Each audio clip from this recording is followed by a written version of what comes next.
ಓಂ ಶಾಂತಿ.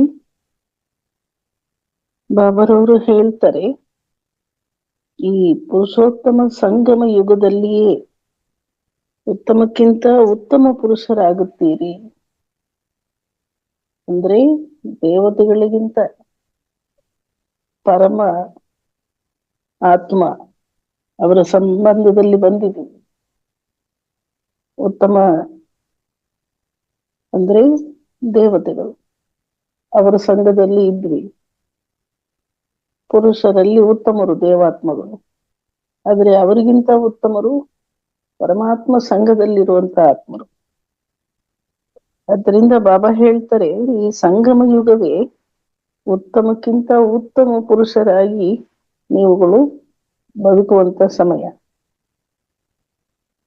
ಎಲ್ಲರಿಗಿಂತ ಉತ್ತಮ ಪುರುಷ ಅಂದ್ರೆ ಲಕ್ಷ್ಮೀನಾರಾಯಣ ಎಂದು ಹೇಳ್ತಾರೆ ಬಾಬಾ. ಒಂದು ಸಂಗಮ ಯುಗವನ್ನು ಹೇಳ್ತಾರೆ, ಇನ್ನೊಂದು ಲಕ್ಷ್ಮೀನಾರಾಯಣರನ್ನು ಹೇಳ್ತಾರೆ ಬಾಬಾ. ಉತ್ತಮಕ್ಕಿಂತ ಉತ್ತಮ ಈ ಶಬ್ದದ ಅರ್ಥ ತಿಳ್ಕೋಬೇಕಾಗಿದೆ. ವಾಸ್ತವವಾಗಿ ಉತ್ತಮ ದೇವಾತ್ಮರು, ಶ್ರೇಷ್ಠ ದೇವಾತ್ಮರು, ಶ್ರೀ ಲಕ್ಷ್ಮಿ, ಶ್ರೀ ನಾರಾಯಣ್, ಎಲ್ಲ ದೇವಿ ದೇವತೆಗಳಿಗೂ ಶ್ರೇಷ್ಠ ಅನ್ನೋ ಒಂದು ಗುರುತಿದೆ. ದೇವಾತ್ಮರು ಉತ್ತಮರು, ಸತ್ಯುಗವಾಸಿ. ಆದ್ರೆ ಉತ್ತಮಕ್ಕಿಂತ ಉತ್ತಮರು ಸಂಗಮ ಯುಗವಾಸಿ. ಕಾರಣ ಪರಮಾತ್ಮ ತಂದೆಯ ಜೊತೆಯಲ್ಲಿ ಸಕಲ ಸಂಬಂಧವನ್ನು ನಿಭಾಯಿಸುವಂತವ್ರು, ಬದುಕುವಂತವ್ರು, ಜೊತೆಯಲ್ಲಿ ತಂದೆಯ ರೂಪದಲ್ಲಿ, ತಂದೆಯ ಕಾರ್ಯದಲ್ಲಿ, ತಂದೆಯ ಅಂಗಸಂಗದಲ್ಲಿ ಆ ಒಂದು ಪದ್ಮಾಪದಂ ಭಾಗ್ಯವನ್ನು ಚೈತನ್ಯ ರೂಪದಲ್ಲಿ ಅನುಭವ ಮಾಡುವಂಥವ್ರು.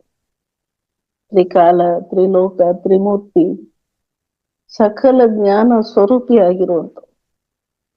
ದೇವಾತ್ಮರಿಗೂ ಆ ಜ್ಞಾನ ಸಂಸ್ಕಾರವಾಗಿರ್ಬೋದು, ಆದರೆ ಬುದ್ಧಿಯಲ್ಲಿ ಜ್ಞಾನ ಇರಲ್ಲ, ತ್ರಿಕಾಲ ಜ್ಞಾನ ಇರಲ್ಲ. ಆದ್ರಿಂದ ಸರ್ವೋತ್ತಮ ಪರಮಾತ್ಮನ ಜೊತೆಯಲ್ಲಿರುವಂತ ಕಾಲ ಉತ್ತಮಕ್ಕಿಂತ ಉತ್ತಮ ಕಾಲ, ಉತ್ತಮಕ್ಕಿಂತ ಉತ್ತಮ ಪಾತ್ರ ನಮ್ದಾಗಿದೆ ಸಂಗಮ ಯುಗದಲ್ಲಿ. ಮತ್ತು ಬಾಬಾ ಹೇಳ್ತಾರೆ, ಎಲ್ಲದಕ್ಕಿಂತ ಉತ್ತಮ ಪುರುಷರು ಯಾರು? ಲಕ್ಷ್ಮೀನಾರಾಯಣ. ನಾವು ಆಗ್ಲೇ ನೋಡಿದ್ವಿ, ಉತ್ತಮರು ಅಂದ್ರೆ ದೇವಾತ್ಮರು. ಆ ದೇವಾತ್ಮರಲ್ಲಿ ಉತ್ತಮರು ಯಾರು? ಲಕ್ಷ್ಮೀನಾರಾಯಣ. ಅದರಿಂದ ಎರಡು ಪ್ರಕಾರ ಉತ್ತಮಕ್ಕಿಂತ ಉತ್ತಮ ವಿಷಯವನ್ನು ಬಾಬಾರವರು ಹೇಳ್ತಿದ್ದಾರೆ. ಬಾಬಾರವರು ಹೇಳ್ತಾರೆ, ತಂದೆಯ ಜೊತೆಯಲ್ಲಿ ಎಂತಹ ಗುಪ್ತ ಕಾರ್ಯವನ್ನು ನೀವು ಮಾಡ್ತಾ ಇದ್ದೀರಿ. ಗುಪ್ತವಾಗಿ ಕಾರ್ಯ ನಡೀತಾ ಇದೆ. ಯಾವುದದು? ಎರಡು ಕಾರ್ಯ ನಡೀತಾ ಇದೆ ಒಟ್ಟಿಗೆ, ರಾಜ್ಯ ಸ್ಥಾಪನೆ ಮತ್ತು ಧರ್ಮ ಸ್ಥಾಪನೆ. ಎರಡು ಕಾರ್ಯನು ಗುಪ್ತವಾಗಿ ನಡೀತಾ ಇದೆ. ಸಾಧಾರಣವಾಗಿ ಒಂದು ರಾಜ್ಯ ಸ್ಥಾಪನೆ ಆಗುತ್ತೆ ಅಂದ್ರೆ, ಎಷ್ಟೋ ರಾಜ್ಯಗಳು ಸ್ಥಾಪನೆ ಆಗಿದೆ ಭೂಮಿಯಲ್ಲಿ. ನಮ್ಮ ಭಾರತದಲ್ಲಿ ಕೂಡ ಅನೇಕ ಪ್ರಕಾರ ಸಾಮ್ರಾಜ್ಯಗಳು ಸ್ಥಾಪನೆ ಆಗಿದೆ. ಮೊಘಲಾಯ ಸಾಮ್ರಾಜ್ಯ, ಮೌರ್ಯ ಸಾಮ್ರಾಜ್ಯ, ಅದೆಲ್ಲ ಕೇಳ್ತೀವಿ. ಅದು ಹೇಗೆ ಸ್ಥಾಪನೆ ಆಯಿತು ಅಂತ ಮನುಷ್ಯರು ಬರ್ದಿಟ್ಟಿದ್ದಾರೆ. ಅದಕ್ಕಾಗಿ ಅನೇಕ ಯುದ್ಧಗಳು, ಅನೇಕ ಕಠಿಣ ಕಾರ್ಯಗಳೆಲ್ಲ ನಡೆದಿರುತ್ತೆ ಒಂದು ರಾಜ್ಯ ಸ್ಥಾಪನೆ ಆಗುವುದು. ಅದೇ ರೀತಿನೇ ಧರ್ಮ ಸ್ಥಾಪನೆ. ಕ್ರೈಸ್ತ ಬಂದ್ರು ಹೇಗೆ ಒಂದು ಧರ್ಮವನ್ನು ಒಂದು ಕಡೆ ಬೀಜ ಬಿತ್ತರು, ಅದು ಪ್ರಪಂಚ ಪೂರ್ತಿ ಹೇಗೆ ಹರಡಿತ್ತು ದೇಶಕ್ಕೂ. ಅದಕ್ಕಾಗಿ ಎಷ್ಟೊಂದು ಶ್ರಮಗಳು, ಎಷ್ಟು ಮರಣಗಳು, ಇವೆಲ್ಲ ನಾವು ಚರಿತ್ರೆಯಲ್ಲಿ ನೋಡ್ತೀವಿ. ಅದೆಲ್ಲ ಹೊರಗಡೆ ಇರೋ ವಿಷಯ. ಒಂದು ಧರ್ಮ ಸ್ಥಾಪನೆ ಆಗುವುದು ಸುಲಭವಲ್ಲ, ಸಾಧಾರಣವಲ್ಲ, ಬಹಳ ಕಷ್ಟಗಳಿರ್ತವೆ. ಅದಕ್ಕೆ ರಾಜ್ಯ ಸ್ಥಾಪನೆಗೂ ಅದೇ ಕಷ್ಟ ಇರುತ್ತೆ. ಇವೆಲ್ಲ ಹೊರಗಡೆ ವಿಷಯ, ಆದ್ರೆ ಗುಪ್ತವಾಗಿ ನಡೆಯುತ್ತೆ ಅಂತಾರೆ ಪಾಪ. ನಿಮ್ಮ ಧರ್ಮ ಸ್ಥಾಪನೆಯು, ನಿಮ್ಮ ರಾಜಧಾನಿಯನ್ನು ನೀವು ಸ್ಥಾಪನೆ ಮಾಡುವ ಕಾರ್ಯ, ಇದು ಬಹಳ ಗುಪ್ತವಾಗಿದೆ, ಯಾರಿಗೂ ಗೊತ್ತಾಗಲ್ಲ. ಬಾಹರಿಯ ವಿಷಯ ಅಲ್ಲ ಇದು. ತಂದೆಯ ಜೊತೆಯಲ್ಲಿ ನೀವೀಗ ಆ ಎರಡರ ಕಾರ್ಯವನ್ನು ಮಾಡ್ತಾ ಇದ್ದೀರಿ. ಬಾಬರವರು ತೋಟಗಾರ ಆಗಿದ್ದಾರೆ, ಮಾಲೀಕ ಆಗಿದ್ದಾರೆ, ತೋಟದ ಮಾಲೀಕನಾಗಿದ್ದಾರೆ. ಯಾವ ತೋಟ? ಭಗವಂತಂದು ತೋಟ ಯಾವುದು ಅಂದ್ರೆ ಭಕ್ತಿ ಮಾರ್ಗದಲ್ಲಿ ಹೇಳ್ತಾರೆ ಸ್ವರ್ಗ ಎಂದು. ಅಲ್ಲಾಹನ ಹೂವಿನ ತೋಟ. ಆ ತೋಟದಲ್ಲಿ ಎಲ್ಲ ಹೂಗಳೇ ಇರ್ತದೆ, ಬಗೆ ಬಗೆಯಾದ ಹೂಗಳ ತೋಟ. ಆದ್ರೆ ಆ ತೋಟ ಹದ್ದಾಗಿರುತ್ತೆ, ಚಿಕ್ಕದಾಗಿರುತ್ತೆ ಸ್ವರ್ಗದಲ್ಲಿ. ಆದರೂ ಆ ತೋಟವನ್ನು ತಯಾರು ಮಾಡುವುದು ಬೇಹದ್ದಿನ ಪ್ರಾಂತ್ಯದಲ್ಲಿ, ಅಂದ್ರೆ ಕಲಿಯುಗದಲ್ಲಿ. ತೋಟದ ಮಾಲೀಕ ಎಲ್ಲಿ ಬಂದಿದ್ದಾರೆ? ದೊಡ್ಡದಾದಂತ ಒಂದು ಭೂಮಿಯಲ್ಲಿ ಬಂದಿದ್ದಾರೆ. ಬಾಬರವರು ಹೇಳ್ತಾರೆ ಅದು ಮುಳ್ಳಿನ ಕಾಡಾಗಿದೆ. ಅದನ್ನು ಬಾಬರವರು ಜ್ಞಾನದ ಅಮೃತವನ್ನು ಕೊಟ್ಟು, ಶಕ್ತಿ ಕೊಟ್ಟು, ಬೆಳಕನ್ನು ಕೊಟ್ಟು ಪಾಲನೆ ಮಾಡಿಸ್ತಾ ನಮ್ಮಿಂದ ಮುಳ್ಳಿನ ಕಾಡನ್ನು ಹೂವಿನ ತೋಟವನ್ನಾಗಿ ಬದಲಾಯಿಸ್ತಾರೆ. ಬಾಬಾ ಹೇಳ್ತಾರೆ ಇವತ್ತಿನ ಈ ಮುಳ್ಳಿನ ಕಾಡು ಬಹಳ ಭಯಂಕರವಾಗಿರೋದು, ದುಃಖ ಕೊಡುವಂಥದ್ದು, ಅಶಾಂತಿ ಮಾಡುವಂಥದ್ದು, ಆಪತ್ತುಗಳನ್ನು ಕೊಡುವಂಥದ್ದು. ಆದರೆ ಇದನ್ನು ಸುಖಮಯವಾದದಾಗಿ, ಆರೋಗ್ಯವಾಗಿ, ಹೂವಿನ ತೋಟವಾಗಿ ತಂದೆ ಮಕ್ಕಳ ದ್ವಾರ ಮಾಡಿಸ್ತಿದ್ದಾರೆ. ಆ ಒಂದು ತೋಟದಲ್ಲಿ ಧರ್ಮವು, ರಾಜ್ಯವು 100% ಬರುತ್ತೆ ಅಂತ ಬಾಬಾ ಹೇಳ್ತಾರೆ. ಅದಕ್ಕಾಗಿ ಅರ್ಧಕಲ್ಪದ ಪ್ರಯತ್ನ, ಅರ್ಧಕಲ್ಪದ ಬಯಕೆ ಭಕ್ತರಲ್ಲಿ ಇದ್ದಿದೆ. ಭಗವಂತ ಬನ್ನಿ, ನೀವು ಬಂದು ಪತಿತವಾಗಿರೋ ಎಲ್ಲವನ್ನು ಪಾವನ ಮಾಡಿ ಎಂದು 2500 ವರ್ಷವಾಗಿ ಅನೇಕ ಹೆಸರುಗಳಲ್ಲಿ, ಅನೇಕ ದಾರಿಗಳಲ್ಲಿ, ಅನೇಕ ಪದ್ಧತಿಗಳನ್ನು ಮಾಡ್ತಾ ಮನುಷ್ಯಾತ್ಮರು ಕಾಯ್ತಾ ಬಂದಿದ್ದಾರೆ. ಆದ್ರೆ ಬಾಬರವರು ಹೇಳ್ತಾರೆ ಅಂತಹ ದಿನ ಇಂದು ಬಂದೇ ಬಿಡ್ತು. ತಂದೆ ಬಂದಾಯ್ತು, ಕಾರ್ಯವು ಆರಂಭವಾಯಿತು, ನಮ್ಮ ಬಯಕೆಗಳು ಪೂರ್ಣ ಆಗುತ್ತಿದೆ. ಬಾಬರವರು ಮಕ್ಕಳ ವಿನಃ ಅವರೇ ಮಾಡೋದಕ್ಕಿಲ್ಲ. ತಂದೆ ಇಲ್ಲದೆ ಈ ಕಾರ್ಯ ಆರಂಭವಾಗುವುದಿಲ್ಲ. ಆ ರೀತಿ ಶರೀರವಿಲ್ಲದೆ ಆತ್ಮನು ಏನು ಮಾಡಕ್ಕಾಗಲ್ಲ, ಆತ್ಮ ಇಲ್ಲದೆ ಶರೀರನು ಏನು ಮಾಡುವುದಿಲ್ಲ. ಬಾಬರವರು ಹೇಳ್ತಾರೆ ಪುರುಷೋತ್ತಮ್ ಅಂದ್ರೆ ಸಂಗಮ ಯುಗವಾಸಿಯನ್ನು ಹೇಳ್ಬೇಕು.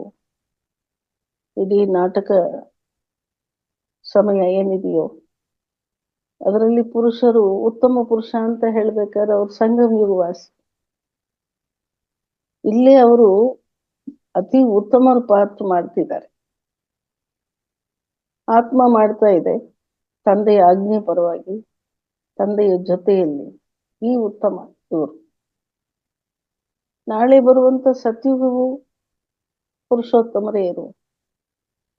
ಆ ಪುರುಷೋತ್ತಮರು ಸುತ್ತಮುತ್ತ ಪ್ರಕೃತಿ ಪರಿಶುದ್ಧ, ಅವರ ಶರೀರ ಪರಿಶುದ್ಧ, ಆತ್ಮಗಳು ಪರಿಶುದ್ಧ.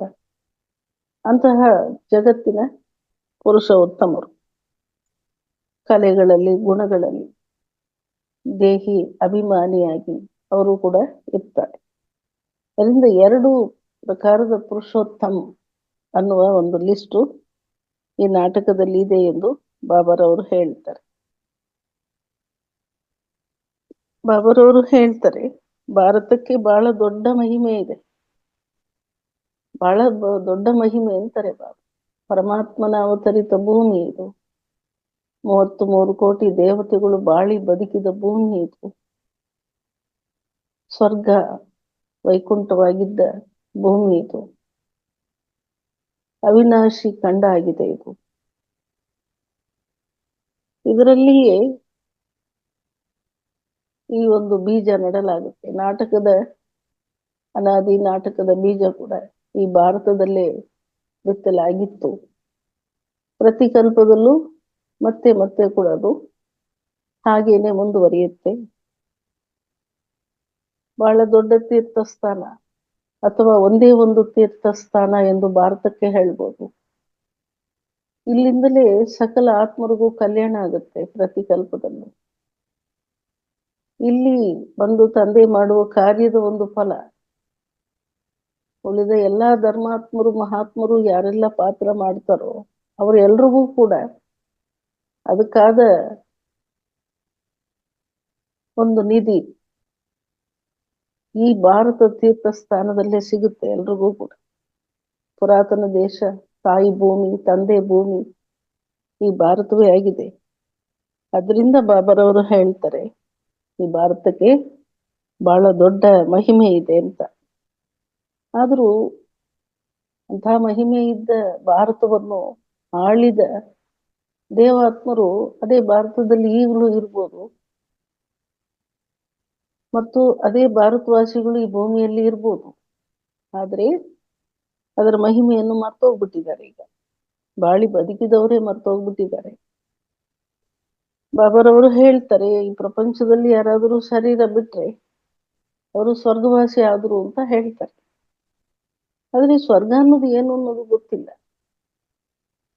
ಸ್ವರ್ಗವಾಸಿ ಆದ್ರು ಅಂದ್ರೆ ಅವರ ಒಂದು ಗುರಿಯನ್ನು, ಮಾನವ ಜೀವನದ ಬಯಕೆ ಏನಿದೆಯೋ ಅತಿ ಉತ್ತಮ ಬಯಕೆ, ಅದನ್ನು ಸ್ವರ್ಗದ ಪ್ರಾಪ್ತಿ ಅಂತ ಅನ್ಕೊಳ್ತಾರೆ. ಆದ್ರೆ ಅದು ಎಂತ ವಸ್ತು ಅಂತ ಯಾರಿಗೂ ಗೊತ್ತಿಲ್ಲ. ಯಾಕಂದ್ರೆ ಸ್ವರ್ಗದಲ್ಲಿ ಹೋಗ್ಬೇಕು ಅನ್ನೋ ಬಯಕೆ ಇರುವಂತ ಎಲ್ರೂ ಕೂಡ ನರಕದಲ್ಲಿ ಇರುವಂತವ್ರು. ಅವ್ರಿಗೆ ಸ್ವರ್ಗ ಏನು ಅನ್ನೋದು ನೆನಪೇ ಇಲ್ಲ. ಆದ್ರೂ ಸ್ವರ್ಗಕ್ಕೆ ಹೋಗ್ಬೇಕು ಅಂತ ಬಯಕೆ ಇದೆ. ಸಾಕಾರ ಸೃಷ್ಟಿಯಲ್ಲಿ ಬಂಧನದಲ್ಲಿ ಸಿಕ್ಕಾಕೊಂಡ ಆತ್ಮರು ಮುಕ್ತಿಯನ್ನು ಬಯಸ್ತಾರೆ. ಆದ್ರೂ ಮುಕ್ತಿ ಅನ್ನೋದು ಏನು ವಸ್ತು, ಅದು ಎಲ್ಲಿ ಸಿಗುತ್ತೆ ಅದು ನೆನಪಿಲ್ಲ. ಆದ್ರೂ ಮುಕ್ತಿಯನ್ನು ಬಯಸ್ತಾರೆ. ಕಾರಣ ಏನಂದ್ರೆ ಅವರ ಅಂತರಾಳದಲ್ಲಿ ಆ ಮುಕ್ತಿಯ ಶಾಂತಿಯು, ಸ್ವರ್ಗದ ಸುಖ ಶಾಂತಿಯು, ಆ ಅನುಭವ ಅನ್ನೋದು ಇದೆ. ಮರ್ತಿದ್ದಾರೆ. ಆದ್ರೂ ಅದು ಒಳಗಿಂದಲೇ ಅದು ಆಸಕ್ತಿಯನ್ನು ಮೂಡಿಸುತ್ತೆ. ಸ್ವರ್ಗದ ಪ್ರಾಪ್ತಿಯನ್ನು ಪಡ್ಕೋಬೇಕು ಅಂತ ಬಯಸುವರು ಎಲ್ಲಿರ್ಬೇಕು ಹಾಗಾದ್ರೆ? ಇಲ್ಲಿಂದ ಹೋಗಿ ಪಡ್ಕೋಬೇಕು, ಸ್ವರ್ಗವನ್ನು ಪಡ್ಕೋಬೇಕು ಅಂತ ಹಂಬಲಿಸ್ತಾರಂದ್ರೆ ಹಾಗಾದ್ರೆ ಅವ್ರು ನರಕದಲ್ಲಿ ಇರುವಂತವ್ರೆ ಬಯಸ್ಬೇಕಾಗುತ್ತೆ. ಶಾಂತಿಧಾಮದಲ್ಲಿರೋರಿಗೆ ಯಾವ ಬಯಕೆನೂ ಇರಲ್ಲ. ನಾನು ಸ್ವರ್ಗಕ್ಕೆ ಹೋಗ್ಬೇಕು ಅನ್ನೋ ಆಸೆ ಏನಿರಲ್ಲ. ಯಾಕಂದ್ರೆ ಆತ್ಮ ಸ್ವಧರ್ಮದಲ್ಲಿ ಇದ್ದಾನೆ. ಸ್ವಧರ್ಮ ಸಂಪೂರ್ಣವಾಗಿರೋ ಕಾರಣ ಅವ್ರಿಗೆ ಯಾವ ಬಯಕೆನೂ ಇಲ್ಲ. ಆದ್ರೆ ಸ್ವರ್ಗಕ್ಕೆ ಹೋಗ್ಬೇಕು ಅನ್ನೋ ಬಯಕೆ ಅಥವಾ ಮುಕ್ತಿಗೆ ಹೋಗ್ಬೇಕು ಅನ್ನೋ ಬಯಕೆ ಯಾರಿಗಿರುತ್ತೆ ಅಂದ್ರೆ ಬಂಧನದಲ್ಲಿ ಸಿಕ್ಕಾಕೊಂಡಿರುವ ಆತ್ಮನಿಗೆ, ದುಃಖದಲ್ಲಿ ಅಥವಾ ನರಕದಲ್ಲಿ ನರಳ್ತಾ ಇರುವ ಆತ್ಮರಿಗೆ ಇಲ್ಲಿಂದ ನಾವು ಅಲ್ಲಿಗೆ ಹೋಗ್ಬೇಕು ಅನ್ನೋ ಬಯಕೆ ಅಂತೂ ಇದೆ. ಆದ್ರೆ ಅದು ಎಲ್ಲಿದೆ, ಅಲ್ಲಿ ಏನಿದೆ, ಅದು ಯಾರು ಮಾಡಿಕೊಡ್ತಾರೆ, ಅಲ್ಲಿಗೆ ಹೋದ್ರೆ ನಾವು ಹೇಗಿರ್ತೀವಿ ಯಾವುದು ಗೊತ್ತಿಲ್ಲ. ಆದ್ರೂ ಬಯಕೆ ಇದೆ ಅಂತ ಬಾಬಾ ಹೇಳ್ತಾರೆ. ಈ ನಾಟಕದಲ್ಲಿರುವ ಎರಡೇ ವಿಷಯ, ಸ್ವರ್ಗ ಮತ್ತು ನರಕ ಎರಡೇ. ಆದ್ರೆ ಮನುಷ್ಯರು ತಿಳ್ಕೊಳ್ತಾರೆ ಸ್ವರ್ಗ ಅನ್ನೋದು ಅನೇಕ ಲಕ್ಷಗಳ ಹಿಂದಿನ ಕಾಲ ಅದು ಎಂದು ಹೇಳ್ತಾರೆ. ಬ್ರಹ್ಮನ ಹಗಲು ಆಗಿರುತ್ತೆ ಅಂತ ಅನ್ಕೊಂಡಿದ್ದಾರೆ.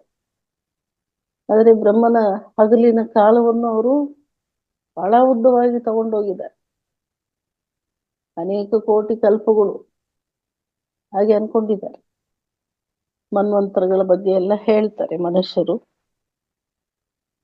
ಆದ್ರೆ ತಿಳ್ಕೊಂಡಿಲ್ಲ ಅದು ಬರೀ 5,000 ವರ್ಷಕ್ಕೆ ಹಿಂದೆ ಇತ್ತು ಅನ್ನೋ ವಿಷಯ ಯಾರಿಗೂ ಗೊತ್ತಿಲ್ಲ. ಹಾಗಿರುವಾಗ ಅಲ್ಲಿ ರಾಜ್ಯ ಹೇಗ್ ನಡೀತು, ಅಲ್ಲಿ ಯಾರಿದ್ರು, ಅದೆಲ್ಲ ಹೇಗ್ ಗೊತ್ತಿರುತ್ತೆ ಅಂತಾರೆ ಬಾಬಾ. ಬಾಬಾರವರು ಹೇಳ್ತಾರೆ ಇನ್ನು ಕೆಲವರು ಇನ್ನು 40,000 ವರ್ಷಗಳಿದೆ ಕಲಿಯುಗ ಮುಗಿಯಕ್ಕೆ ಅಂತ ಅನ್ಕೊಳ್ತಾರೆ. ಕಾರಣ ಏನು? ದುಃಖ ಬಂದಾಗ ಗಳಿಗೆ ಗಳಿಗೆ ಕೂಡ ಬಹಳ ದೊಡ್ಡ ಸಮಯ ಅಂತ ಫೀಲ್ ಆಗುತ್ತೆ. ಒಂದು 5 ನಿಮಿಷ ತಡ್ಕೊಳ್ಳಿ ಈ ನೋವನ್ನು ಅಂತ ಯಾರಾದ್ರೂ ಬಹಳ ನೋವನ್ನ ಅನುಭವಿಸೋರ ಹತ್ರ 5 ನಿಮಿಷ ಈ ನೋವಿಂದ ನಿಮ್ಮನ್ನು ಪಾರು ಮಾಡ್ಬಿಡ್ತೀವಿ, ನೋವು ಕಡಿಮೆ ಆಗ್ಬಿಡುತ್ತೆ, ನಾವು ಔಷಧಿ ಕೊಟ್ಟಿದೀವಿ ಅಂದ್ರೆ ಗಳಿಗೆ ಗಳಿಗೆ ಅನುಭವಿಸುವ ಆ ಒಂದು ನೋವು 5 ನಿಮಿಷಗಳು ತಡಿಬೇಕಂದಾಗ ಬಹಳ ದೊಡ್ಡ ಕಾಲವಾಗಿ ಅದು ಫೀಲ್ ಆಗುತ್ತೆ. ಆ ರೀತಿನೇ ಇನ್ನು ಮುಗಿಯಕ್ಕೆ 40,000 ವರ್ಷಗಳು ಬೇಕಾಗಿದೆ ಎಂದು ಅವ್ರಗಳಿಗೆ ಭಾವನೆ ಆಗುತ್ತೆ. ಅದೇ ರೀತಿ ಸ್ವರ್ಗ ಕೂಡ, ಸ್ವರ್ಗ ಅನ್ನೋದು ಅವರ ಆತ್ಮನ ಸ್ಥಿತಿಗೆ ಬಹಳ ದೂರವಾಗಿ ಕಾಣುತ್ತೆ. ಅದರಿಂದ ಅದು ಲಕ್ಷಾಂತರ ಕೋಟ್ಯಾಂತರ ವರ್ಷಕ್ಕೆ ಹಿಂದೆ ಇದ್ದಿರ್ಬೋದು ಎಂದು ಆತ್ಮಗಳು ಭಾವಿಸ್ಕೊಳ್ಳುತ್ತೆ. ಆದ್ರೆ ಬಾಬಾರವರು ಸ್ಪಷ್ಟವಾಗಿ ಹೇಳ್ತಾರೆ, ಇದು ಕಾಲಚಕ್ರ, ಈಗ ಎದುರುಗಡೆನೆ ನಿಂತಿದೆ ಸ್ವರ್ಗ. ಏನ್ ನಡೆದಿತ್ತೋ ಅದು ಮತ್ತೆ ನಡೆಯಲಿದೆ. ಕಾಲ ಅನ್ನೋದು ಚಕ್ರ ಅಲ್ವಾ, ಅದು ಒಂದು ಸೈಕಲ್, ಅದು ಸುತ್ಕೊಂಡ್ಬಂದು ಈಗ ನರಕದ ತುದಿಯಲ್ಲಿ ಇದೀವಿ ಅಂದ್ರೆ ಇನ್ನು ನೆಕ್ಸ್ಟ್ ಮುಂದೆ ಬರುವಂತದ್ದು ಸ್ವರ್ಗವೇ ಆಗಿದೆ. ಈ ವಿಷಯವನ್ನು ಸ್ವರ್ಗ ಸ್ಥಾಪನೆ ಮಾಡುವಂತ ತಂದೆ ಹೇಳ್ತಾರೆ. ಹೇಳುವುದನ್ನು ಕೇಳಿಸ್ಕೊಳ್ಳುವ ಮಕ್ಕಳು ಕೂಡ ಎಲ್ಲದರ ಬಗ್ಗೆ ತಿಳುವಳಿಕೆ ಉಳ್ಳವರಾಗ್ತಾರೆ. ಆದ್ರೂ ಕೂಡ ಅವರವರ ಪ್ರಯತ್ನದ ಅನುಸಾರ ಅಂತಾರೆ. ಯಾರ್ಯಾರು ಎಷ್ಟು ಪ್ರಮಾಣಕ್ಕೆ ಅದನ್ನು ತಿಳ್ಕೊಳ್ತಾರಂದ್ರೆ ಅವರವರು ಪುರುಷಾರ್ಥ ಅನುಸಾರ,